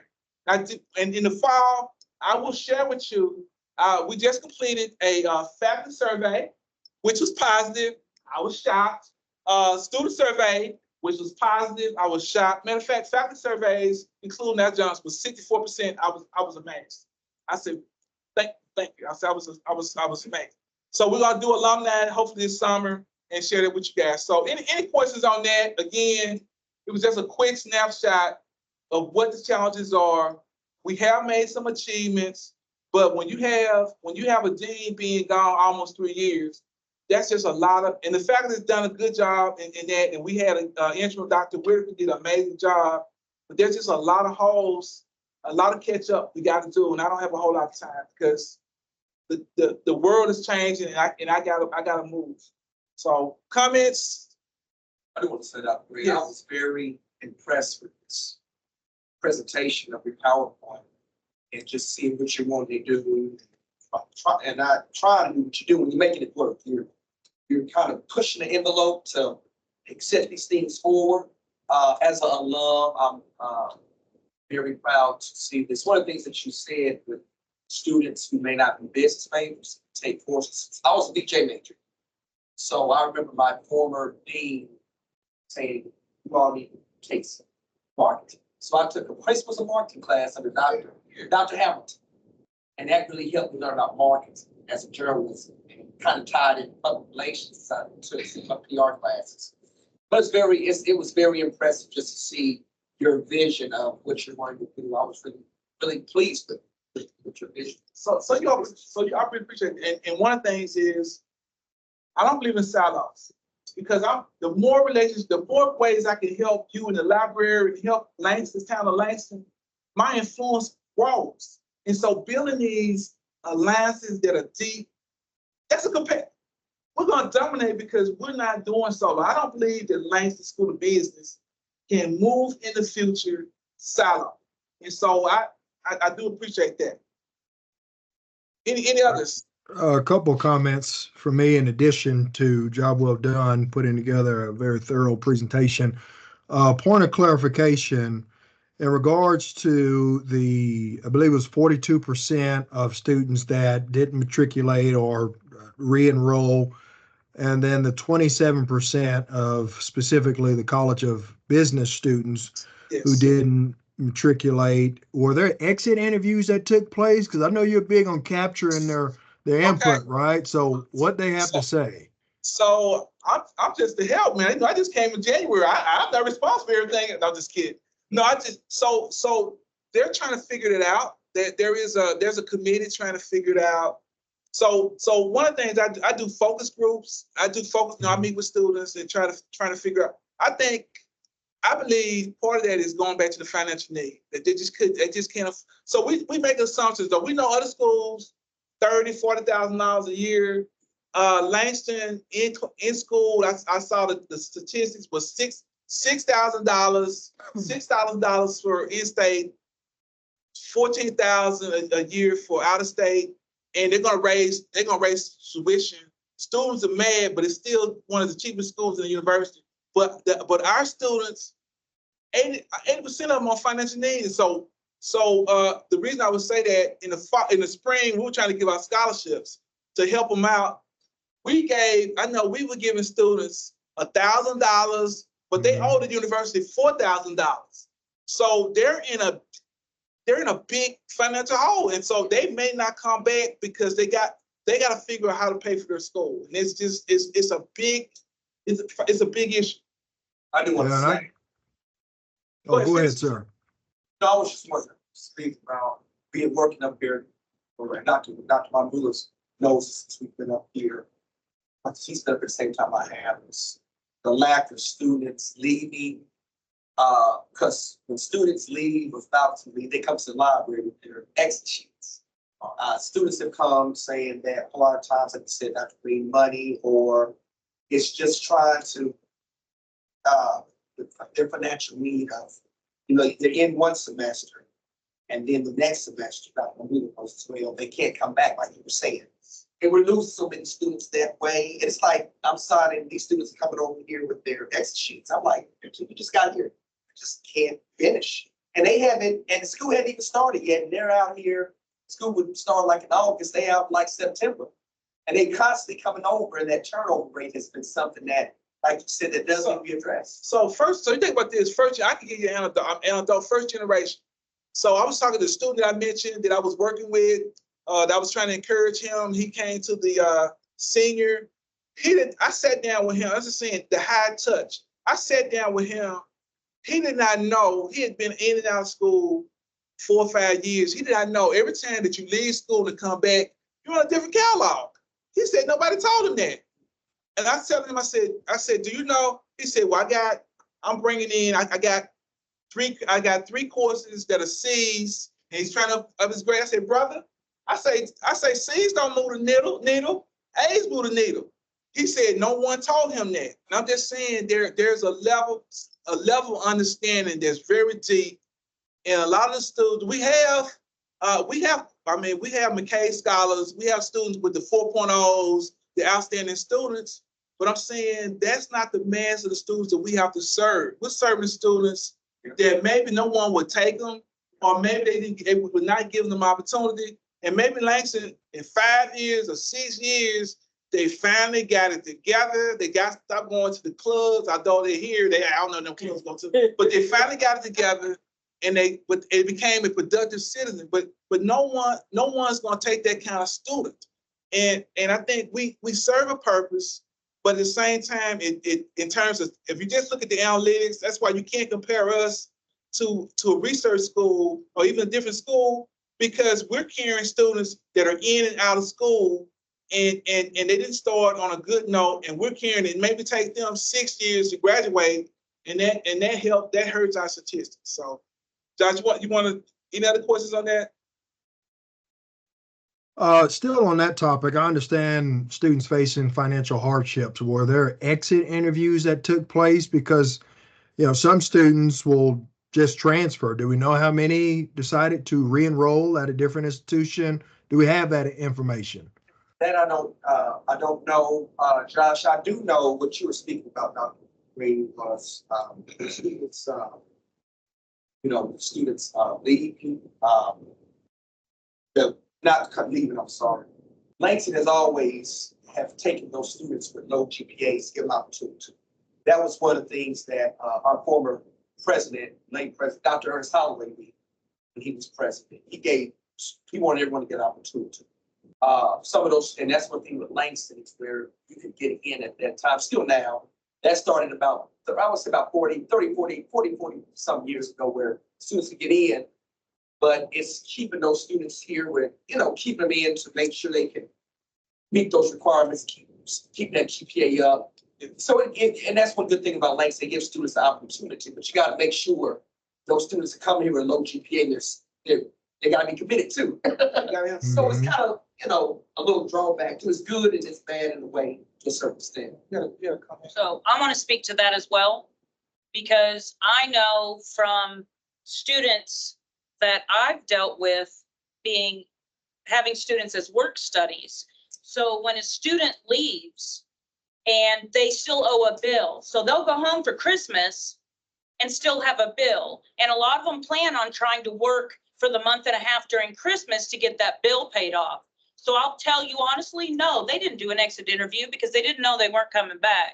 Because the anticipation on most of them is when they leave, they're going to hustle and they're going to get that money so they can come back in January. So, and I just want to mention, so we do, I think there's data. We do have a analysis person that does assessments. But I want to share this with you. We're trying to build trust. Like I said, I can only speak for the School of Business. Right. So I think it's a trust. I think we did a survey, got good input, but we only got 12% a return response rate. You need about at least 30. And so students, so there's something about trust. Am I going to be heard? Am I going to be valued? And so that's why I'm saying all the stuff that I'm trying to institute is really trying to build relationships. Hey, you can talk to me, and it's going to take time to build a high touch. So that's what I'm saying. Even my faculty are going to probably rebuke against, because I'm asking them to do something that is going to require more commitment of valuing the students in a different type of way. Well, you're right, Dr. Green. It will, but history shows that you follow the pace of the leader, either willingly or eventually involuntarily, right? And what I mean by that is when me and Pop Prevost visited campus however long ago, which wasn't terribly long, you've always had this this gift of hospitality, and I could feel it within the college as well. And how I define that is no matter who you meet, they know that they're welcome, they know that they're valued, they have something to offer, and when they leave, they're missed, right? And that's how I've seen you and also me personally be able to build trust. And so when I focus on the exit interviews, I'm not only thinking about it fortuitously in that manner of being able to garner trust, but also from my experience, 10 years at Oklahoma Baptist University. So I have some expertise in the world of academia, and that relational capital that you have when a student decides to leave, you already have that trust, so you can call them. And even though they may arrive later on this semester, they come back. But ultimately, the goal is to let them know not to give up. And if they re-enroll, they re-enroll. But as we're talking about specifically the School of Business, I know that 27 is important. That's 27% is important to you, the faculty, staff, everyone entirely, including those on this call as well. And so your effort to capture the voices is greatly important. So I know that's going to pay dividends down the line. I do want to transition to something else, if I may, rather quickly. Specifically, LU Business School proposed visionary goals for business school by 2028. Is this something that you envision sharing publicly? Yeah, I'll share. I've been sharing it. Yeah, I mean, it's open. It's something Okay. I think it's important to cast a vision. Mhm. And that's the vision. But I say I'm moving 10 years. Like I said, I'm looking at 2035 now, only because I believe if the advisory board can help me figure this out, I think we're gonna be ahead of everybody in Sure. terms. And my thing is, I'm not trying to be a big research institution. I just want to be the best version of Langston that I can be. Okay, okay. So I'm just trying to be the best, but yeah, it's certainly available. It's available. It's out there already. So I've already shared it with alumni. I met with them in February, so it's there. It's out there. Okay. So this could be a bit educational for me, but as I'm thinking from the outside looking in, even though I'm inside the inner circle to a degree, just from public perception, when I read the very first bullet point, top destination for African American professors, and then on, top choice for all African American students in Oklahoma, you're defined by who you say you are, but you're also defined by what you don't say about yourself and other people say. And so I understand that Langston is a historically Black university and that we can't have an intentional focus on African American students and professors. Of course, I have an interest in that. But could we unintentionally be communicating something as well by specifically saying we want to be a destination for this I get it. group of people? I get that. No, I get it, because one of the things that I'm trying to work through is that we're in a global environment. And we're in a global environment, and I'm bringing all kind of speakers. I'm bringing all kind of speakers.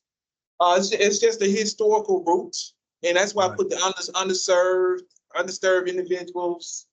But I mean, if you have any suggestions on how to better write it, I mean, I'm flexible to do that. I mean, there are certainly advocates for keeping it like it is, but I think that does say something. But you know, the other thing is, do you change the name HBCU? Because that's No. not that's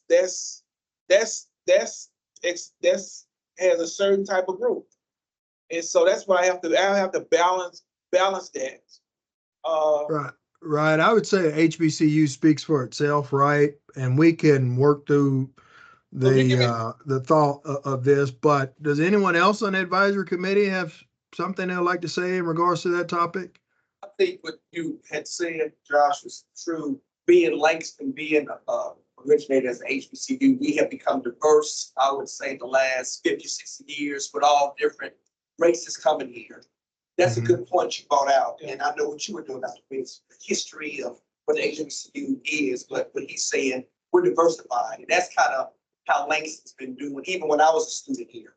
I think we're now, a whole lot of HBCUs, as you know, have got other students of other ethnicities attending. I think HBCU stands for itself of what the diversity is, but we're getting different type of students now. It's not just all Black students. So that was a good point that. Yeah, I mean, it's alumnus. You're the ones that's gonna be an alumni fight. So I'm just saying, my thing is.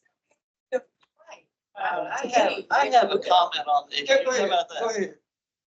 I think people value. I think most people would agree we should all value. Whether it's, our heritage. I would strongly encourage you to maintain the HSBU status. Now, I think you've got a good point.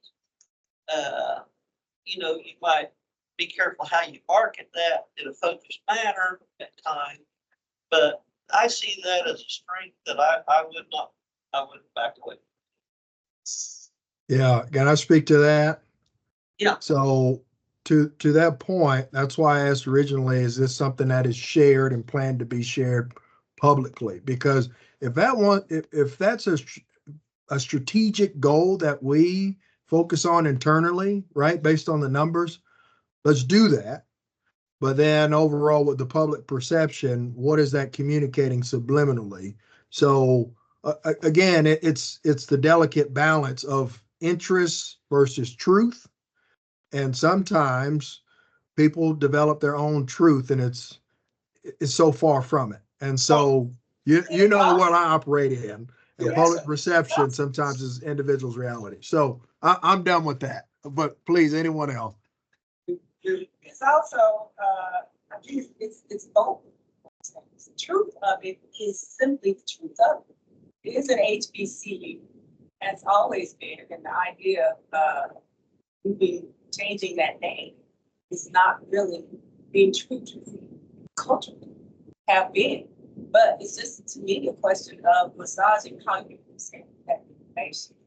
And it's my take on what you say, Josh, because it's not only that you want to market. You want to market, as I've heard about this presentation, the high touch as a value for the university. The connectivity of relationships as offered as value. So the things that would be attractive is not simply the fact that it's an HBCU, but all the things that are valuable that any individual who is considering going to a university would say, I want to be a part of that. I like the connectivity that I see there when I go and I visit the university. Not just that it's majority African American or whatever the mix may be of the university. The key things that are important that we're trying to communicate. I would just say, Josh, going back to what we had in OBU. OBU has a niche. OBU says we're Christian and we don't care. We don't care. We think we're bigots or whatever. We gonna be Christian and we gonna. And I just see it from that standpoint of students of colors. A lot of them don't feel like they belong. And I just say you can dominate. We're a place when all this DEI stuff saying we don't want you because you're a certain kind of color or you're a certain type of person. I think having an institution. Now, I can say I still want to be inclusive, but if you give me the language on how I can work around having my niche, but still being inclusive. And I want to go to my man Jonathan because he got his hand. I want his virtual hand to burn up. Jonathan, you alumni, you speak to this. Yeah, I think it's nuanced. I think what I'm hearing is that, like, yes, there is an emphasis on, like, recruiting, retaining Black professors, Black students. I think that's important, and it aligns with the history of the HBCU. But I think also one of the things that what Josh is saying, we do have to be mindful of, like, what that does communicate. I think that we're in an age where HBCUs are becoming more and more popular for any student, because of the ways that we talked about, like, the community and that type of space that HBCUs provide. And so just thinking about, like, what that may communicate to, students from the Latinx community and others who are looking for HBCU education as well. And I think lastly, just the only thing that I think that we have to continue to be educated around is just the state of Oklahoma around, like, all things anti-DEI, anti-critical race theory, and, like, how language, like, how we have to navigate language within this new landscape.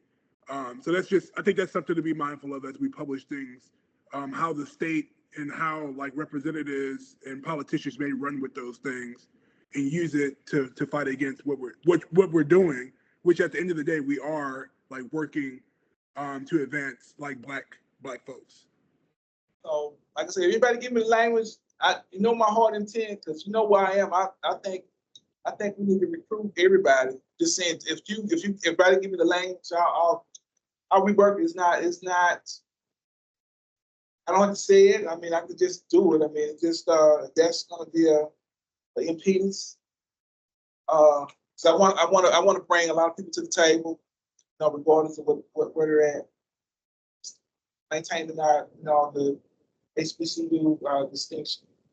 So, any other comments, and then I'm going to turn it over to the chair, Eshlita, to carry out whatever business they need to have.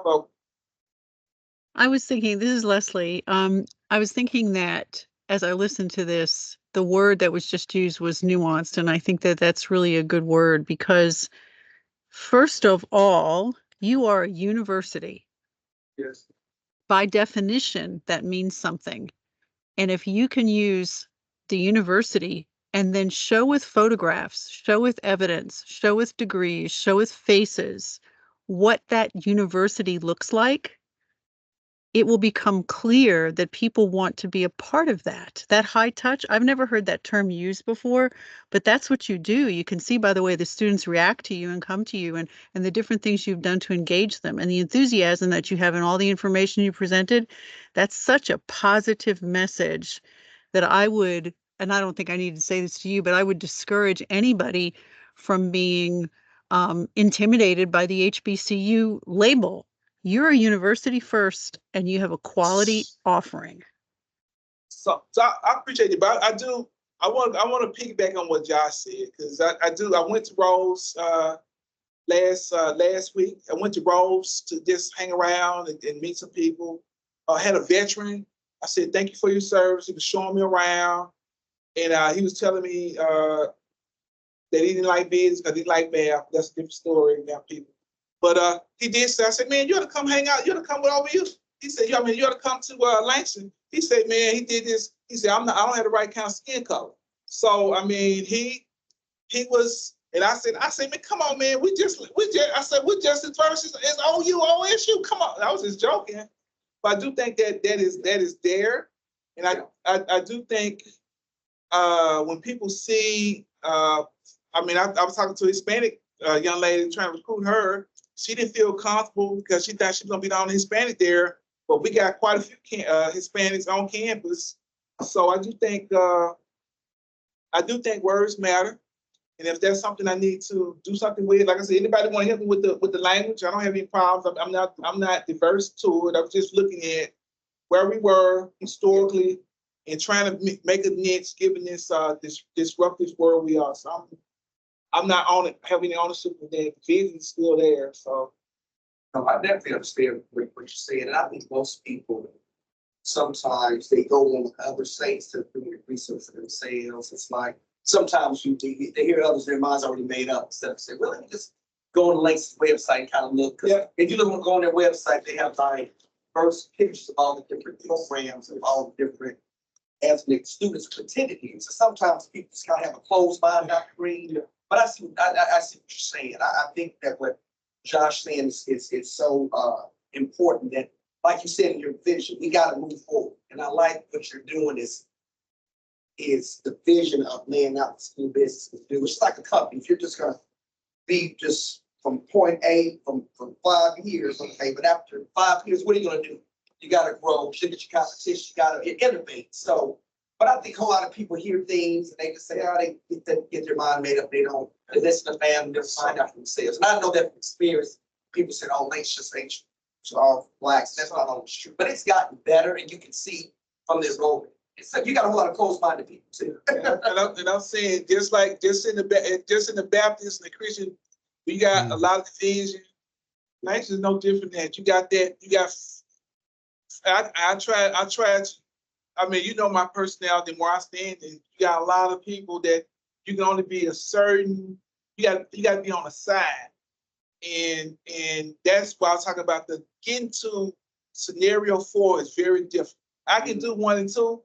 And number 3, there's slides, but I can't. 4 is hard because 4, I'm asking people to change a mindset. And I think what you're doing now, you're the first dean that I've known who's come up with a vision plan like this. And I think one thing Langston has to do, and I've said this to different family number of months, we got to market it. We have to market. The university has to market itself. Sometimes they kind of just stand on the side instead of getting themselves out there. In your vision plan, Dr. Green, I've never just seen something like this, high touch, like Miss Leslie was saying. You know, and Dr. Mugler knows this. No dean has done what you're doing with laying out a foundation of the school business. But what? Networking. You're networking model too. Yeah, the high touch thing is very complicated because in the future, according to the 2035, one of the ordinance, there only going to be 2 organizations that exist. Because you got AI and stuff, you got the high touch. The high touch is Harvard. Harvard, where they're touching professors, they can be with them, they're down with them, they're getting hands on. Then you have everybody else, and that's that automation stuff. Students taking low cost classes that are cheap and automated, and it's impersonal, and it meets the intent of getting a job. Two very, and I'm just saying, I think Langston can be in this area if it's marketed right. So I'm done. We can be here all night. I'm just going to mention one last thing, and to the point that, as it's titled, it's proposed visionary goals, right? So it's not final.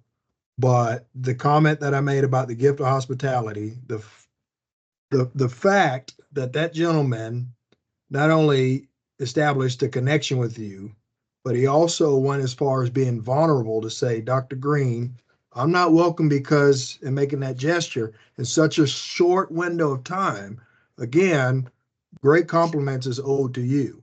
And so interest is small, but compound interest, it capitalizes over time. And so you have that gift of hospitality. So I use that.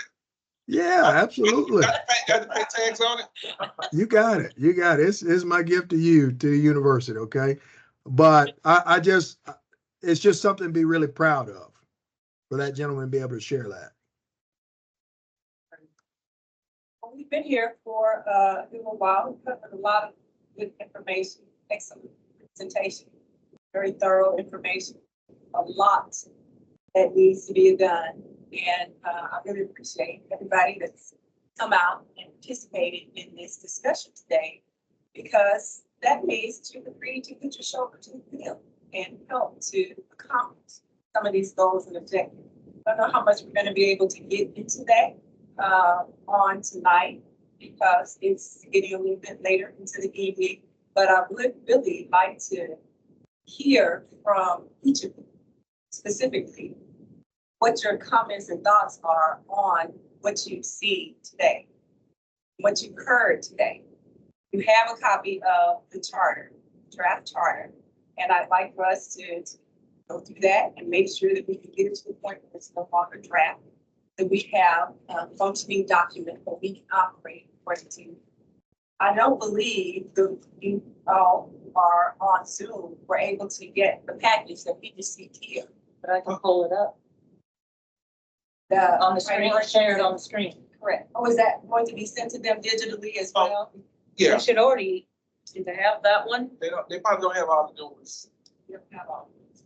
When you were going through the different priorities, the naming of the school, infrastructure prioritization, all of that information, I think would be helpful for everybody on the board to be able to have. Specifically, the strategic partnership levels as well, that lay out platinum, gold, and silver levels. This kind of information needs to be finalized so that as we are looking at how we're going to move forward, what it is we need to do, we're all in agreement with what this looks like. The question was raised earlier in regards to the infrastructure prioritization, the dollar amount of $2 million. I tend to be of a similar mindset that might be a low bar. You know, we might need to reassess that, as well as looking at the different investment ranges for the different levels of partnerships, strategic partnership levels. I tend to be of the mindset that the civil level being from 1,000 to 49,999 is a low bar as well. But that's something that everybody takes a look at, and we have some conversation discussing, finalize what these things are going to be, and we know what we're going to do when we're going out and we're having conversations with different corporations and debt review partners that we may have, what levels we're communicating to them. So those are a couple of things that I really like. If this information hasn't been provided to them already, so that they can have this digital. I know the presentation itself is going to be provided digitally, which is great, because I really like to come through that a bit more with the specific information that's in there. It's very, very telling in a lot of ways, and very encouraging in a lot of ways. It's very informative. But as far as the advisory board is concerned, I think it's going to be very important for us to be very clear on what our task at hand is. Being a retired program and project manager with the Department of Energy and being a project management professional, I tend to think in terms of defined scope, time frames, budget availability, what kind of resources we have, so we can track towards what we're trying to accomplish. And I've heard a whole lot of need, a whole lot of challenges that are out there, and some very good ideas and strategies for approaching those things. Even when we started out in our little subgroups and we were talking about different scenarios and what the risks are and how we can try and mitigate that, there has to be some structure to that as well. That's why I brought up the question of the officers and the board as well, so that we can structure ourselves in a way with the officers as well as specific committees that are going to tackle specific things, not individually doing it all, but just kind of coming up with a straw man, something to work on. So you open up some things that, so most advisory boards rubber stamp stuff. So they give them, here are our new courses, give us your feedback and thank you. I'm actually doing a little bit different thing, but at the same time, I'm not asking you to be staff. And so I'm just looking at giving me your recommendations, give me your insight, not as, and I think we have supports John and David Patrick and Jonathan and other people on there. Give some support to committees to help, like a framework, say for instance, fundraising. Here's the fundraiser that I'm looking at. Here's the fundraiser I'm thinking about doing. Give me some suggestions. And if you want to help, do some things, but I'm not trying to put you're already busy. I'm just saying, like for the naming rights, setting up, Dr. Mabula is going to be hopefully leading that with somebody. But what really makes sense? Does it, look at the naming rights, the Langston scenario, what makes sense in having a discussion on that and sitting down with me and working with alumni, coming up with something. He got some recommendations. We've already talked to a couple of people. They're interested. That is what I think would help. You know, at the end of the day, I have to do the dead work, but it's more of an advocate. But like I'm saying, you're the sentinels. You let me know, and I gotta implement. At the end of the day, I have to implement. I'm not looking for you to actually implement. Oh, that's very good to know. Yeah, you're not looking. No, I'm not looking for you to implement. I'm looking. No, I'm not trying to create more work for you. I'm just saying, as a sentinel, giving me a perspective that I don't have. Like, and looking at, did you like Josh opens up some other people. He said $2 million was easy. $2 million is not easy for me, but $2 million. I'm just saying that is a sentinel thing. At my level, I would not know. Just getting together, different ideas coming together. Here's our ideas. People like to implement. You need to implement it. Can we help? So I don't want you to be out there doing that because I just think it's more work for you. I just need some help in framing. Here's what you give us. Here's what we're giving you back, and working that way. I think it'd be good. So I think maybe a follow-on meeting, maybe in June might be good to clear some stuff up. But I'm not asking you to be my staff. I would love to have you as my staff. But would it be in this particular bad idea? I'm just thinking about, and you know, I've been a group of very intelligent visionary people, obviously. I'm just kind of the community maker and the worker ant, you know. But how about we give you Dr. Green some additional feedback and then in consideration this question. Feedback, or I think you're right. Big task, big vision, great, but it starts with one bolt and wrench at a time, and we need to lay that out. And so, what about we start there, maybe some initial thoughts, and maybe start putting that into some framework. Yeah, so my number one priority is naming the school. That would be if I could label it as a priority for 24-25. Could we find that is transformational if we could come up with the name of the school. I mean, I would let the other stuff be done, but I think if that I would like that to be your main priority to try to help facilitate making it happen. That is because 10 years from now, they're gonna say the name of the school. And they're gonna say, well, who came up, who suggested that name? Krispy Kreme School of Business at Langston. Donuts delivered daily. So actually what we're doing is branding, right? We are branding schools. like that. Basically. So I agree. So tan it up, Ms. Project Manager, tan it up. Probably follow-on meeting, if they would be so in tune, I think would be good. And I would, yes, Share. comments. We'll produce those, Mr. Brian, we'll send the minutes and we'll have all those other documents so everyone knows. Plus my 4 scenarios, you can share it with everybody. There you go. I think follow-up meeting, like you said, I think you said June would be good. Branding is something important with, I know a lot of courses, you know, with different companies, they merge, one company is struggling, they're gonna merge another company, the other company is successful to where they can both be successful at one time. But I think that's good. I think some of you mentioned One Oak, that's something that we have some of these corporations now that, let's say for instance, if we can still initiate, but if we have some donated, maybe we can kind of use them too. Because One Oak, and you remember this out there, One Oak a couple of years ago, not only did they donate, they actually donated a football on the football field, marquee scoreboard, marquee. They did that too. So, but I'll have to open up. I got another big donation that I'm about to announce in the fall. But I got all these academic institutions and that's what the needs. I have a list of needs, like a artificial, a virtual reality room, a data lab, all those things. I got a lot of needs, but again, looking at 2035, is that the best use of money to have,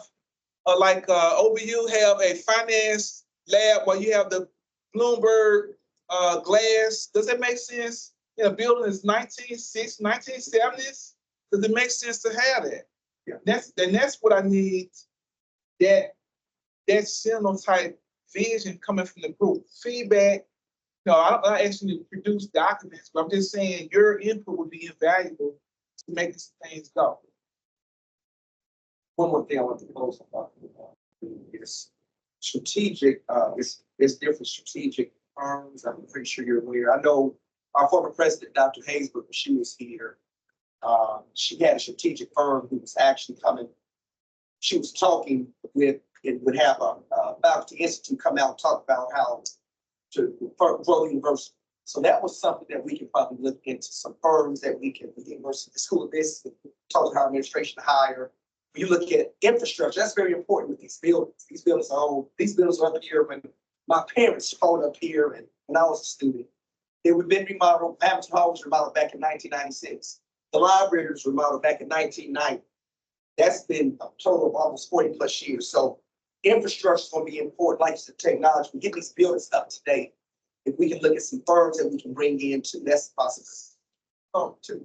I would agree. I think that's a bigger picture. But I think as we look, I'm just gonna be honest with you, I think enrollment across the country, Oklahoma is down.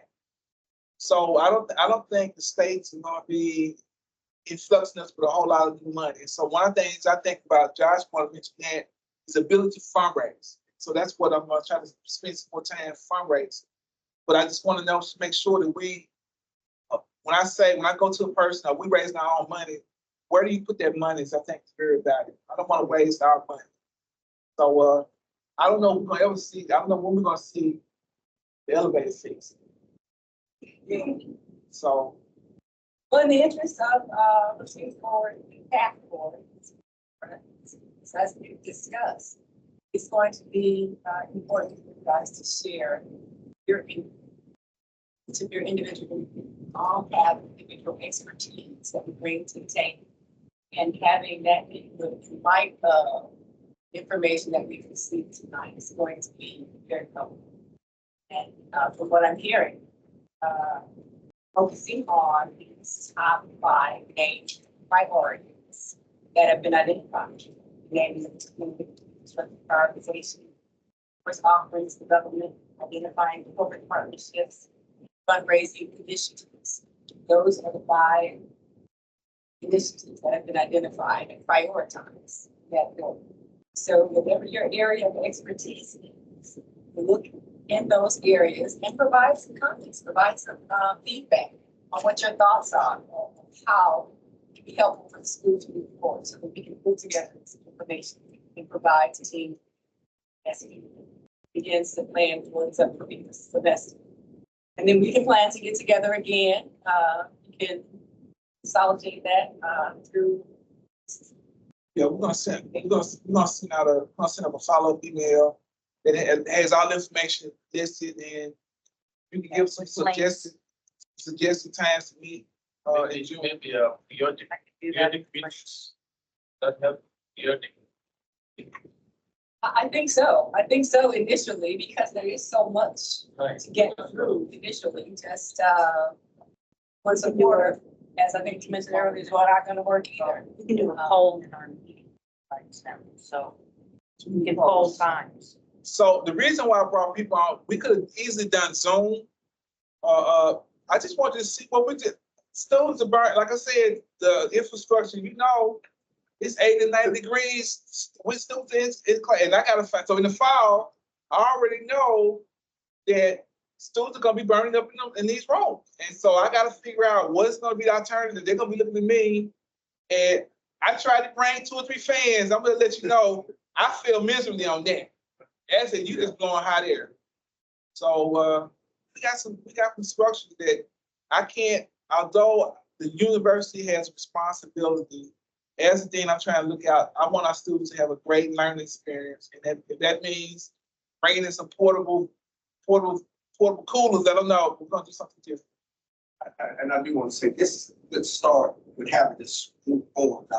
We've never had a group like this that's just kind of looking at through the School of Business, what you're doing with trying to help the university, help the students. So this is a good start, I think, in the right direction, kind of get a vision plan going and need kind of have ideas going to see how we can grow this vision plan and improve upon it and get everybody's intent.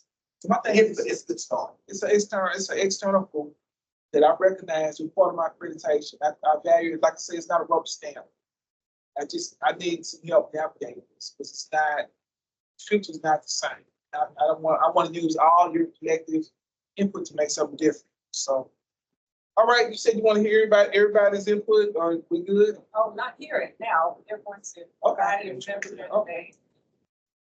Like, All right, 30 seconds, flavor, then we gotta go to toss. So 30 seconds, everybody. We're gonna start with the quiet ones. Miss Erica, and then we're gonna go Miss Leslie, and then we're gonna Jonathan, and then we're gonna go Mr. Josh, and then we're gonna go from outside. So just give me 30-second wrap up of what you thought and as we move forward.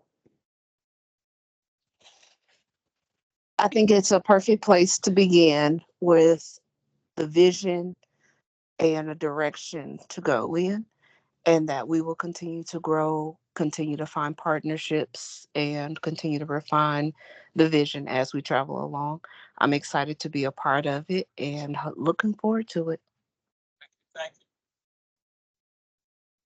You were so prepared and so engaging on this, and your enthusiasm and the details are extremely helpful to this.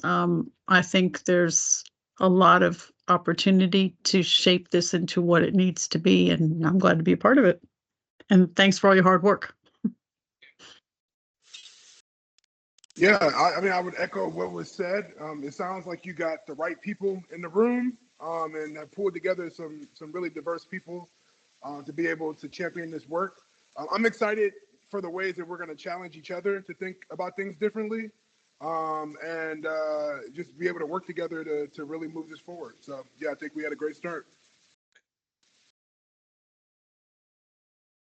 People don't give to organizations, they give to people who represent those organizations. And that can be intellectually, be philanthropically, or relationally. So what I would like to have and see reflected in the minutes is for each of us to remember the feeling that we have of how exciting this presentation made us feel, and the hope that we're able to garner because of thinking ahead, and know that no one is off limits. And specifically, anyone that you believe that would also be encouraged or would appreciate the sense of enthusiasm that would come based on your concentric circle of influence and sharing what is taking place now and in the future of this College of Business, I would encourage you, let's do that. Let's share that information. And I know Dr. Green you're willing to go and share this presentation just about anywhere, but we're only going to be able to be as successful as we are based on the speed of the relationships that we engage. And then also just be humble, at least for me as a reminder, I'm not wise. I'm far from an expert. If anything, I'm just experienced.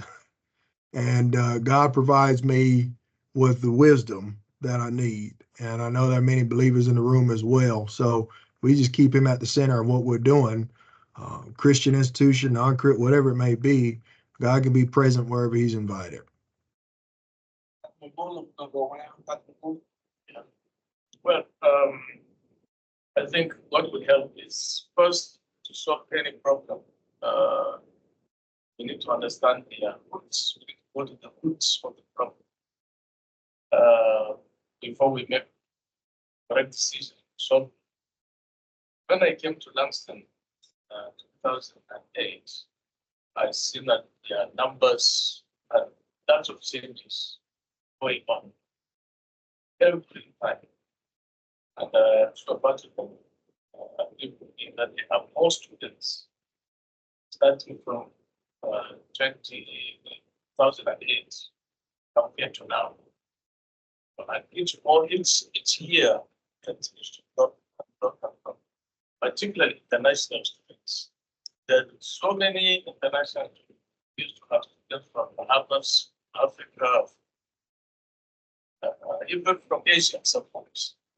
But now it's almost completely gone. Nothing like that.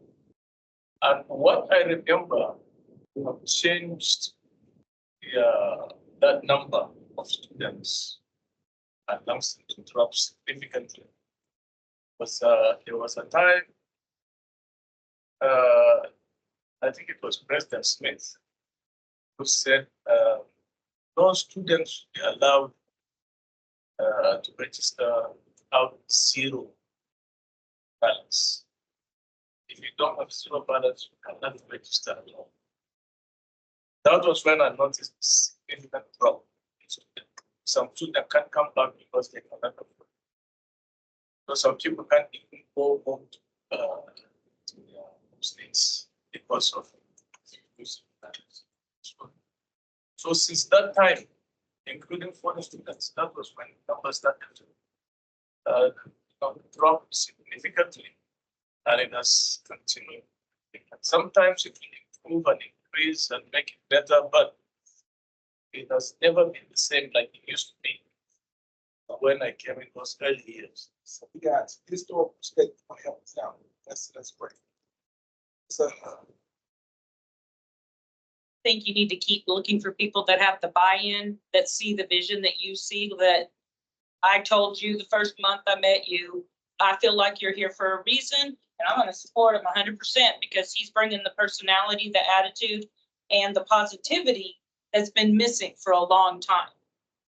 So I think I feel like you're gonna keep finding those people that are gonna have the buy-in, and time will show, and you're gonna get what you want.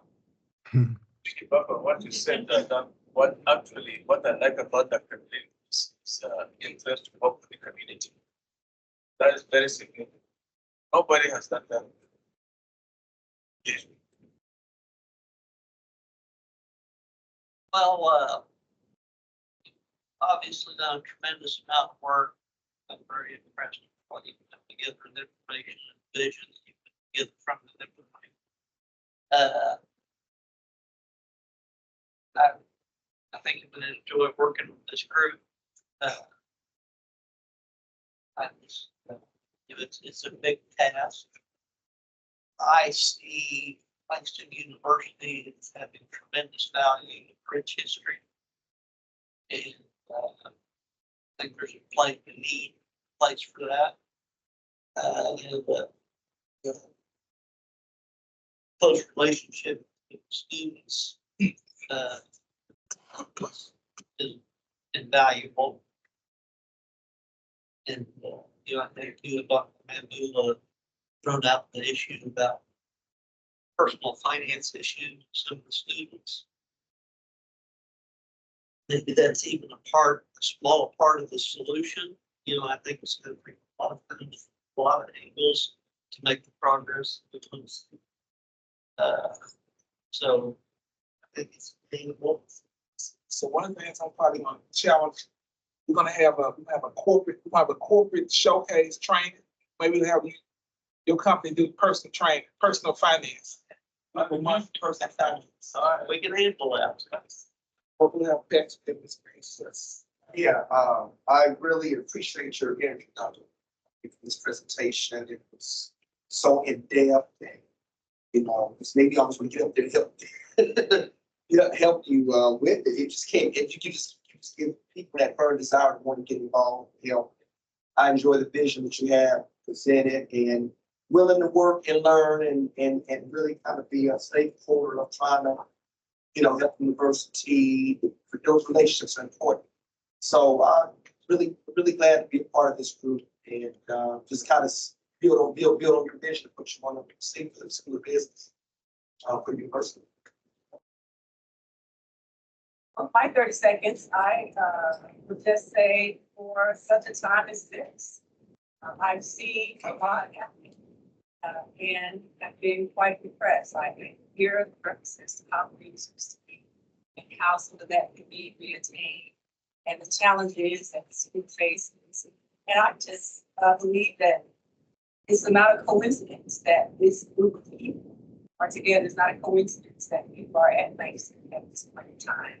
And we reached out to these inconsequential deals for that's going on, and I'm just thankful to be a part of it. I think that it's largely about being available, making yourself available, having a desire to not only help the students, help the university, help the greater community at large. All of it I see in you, and I believe I am hearing and attested to by the fact that you give it time that people have just being here. So I'm very. So we do have, I wanna, on that note, we do have a gift. So Brian, if you're virtual, we got a gift, a Langston pen. You can wear and cherish. So we're gonna make sure everyone gets that. And we're gonna follow with everyone. Yeah, we're gonna follow with everyone.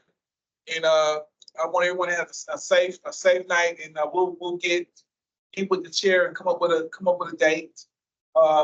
Virtual, in person, we'll have to figure that out, but probably virtual since the holidays, since the summer, probably do virtual. That's Virtual works, I believe, but I think there's a lot to be said for people being gathered together in a room. So at some point in time, I think it would be very valuable for us to be able to, as much as it's possible, to be all together to work with some things.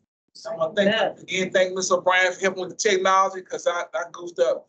You guys have a good night, and we'll see you guys soon. Take care. Good night. Good night. Good night.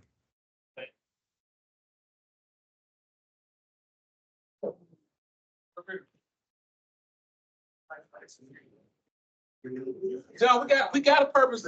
Hey, I see a speaker series in here somewhere. You got my speaker series.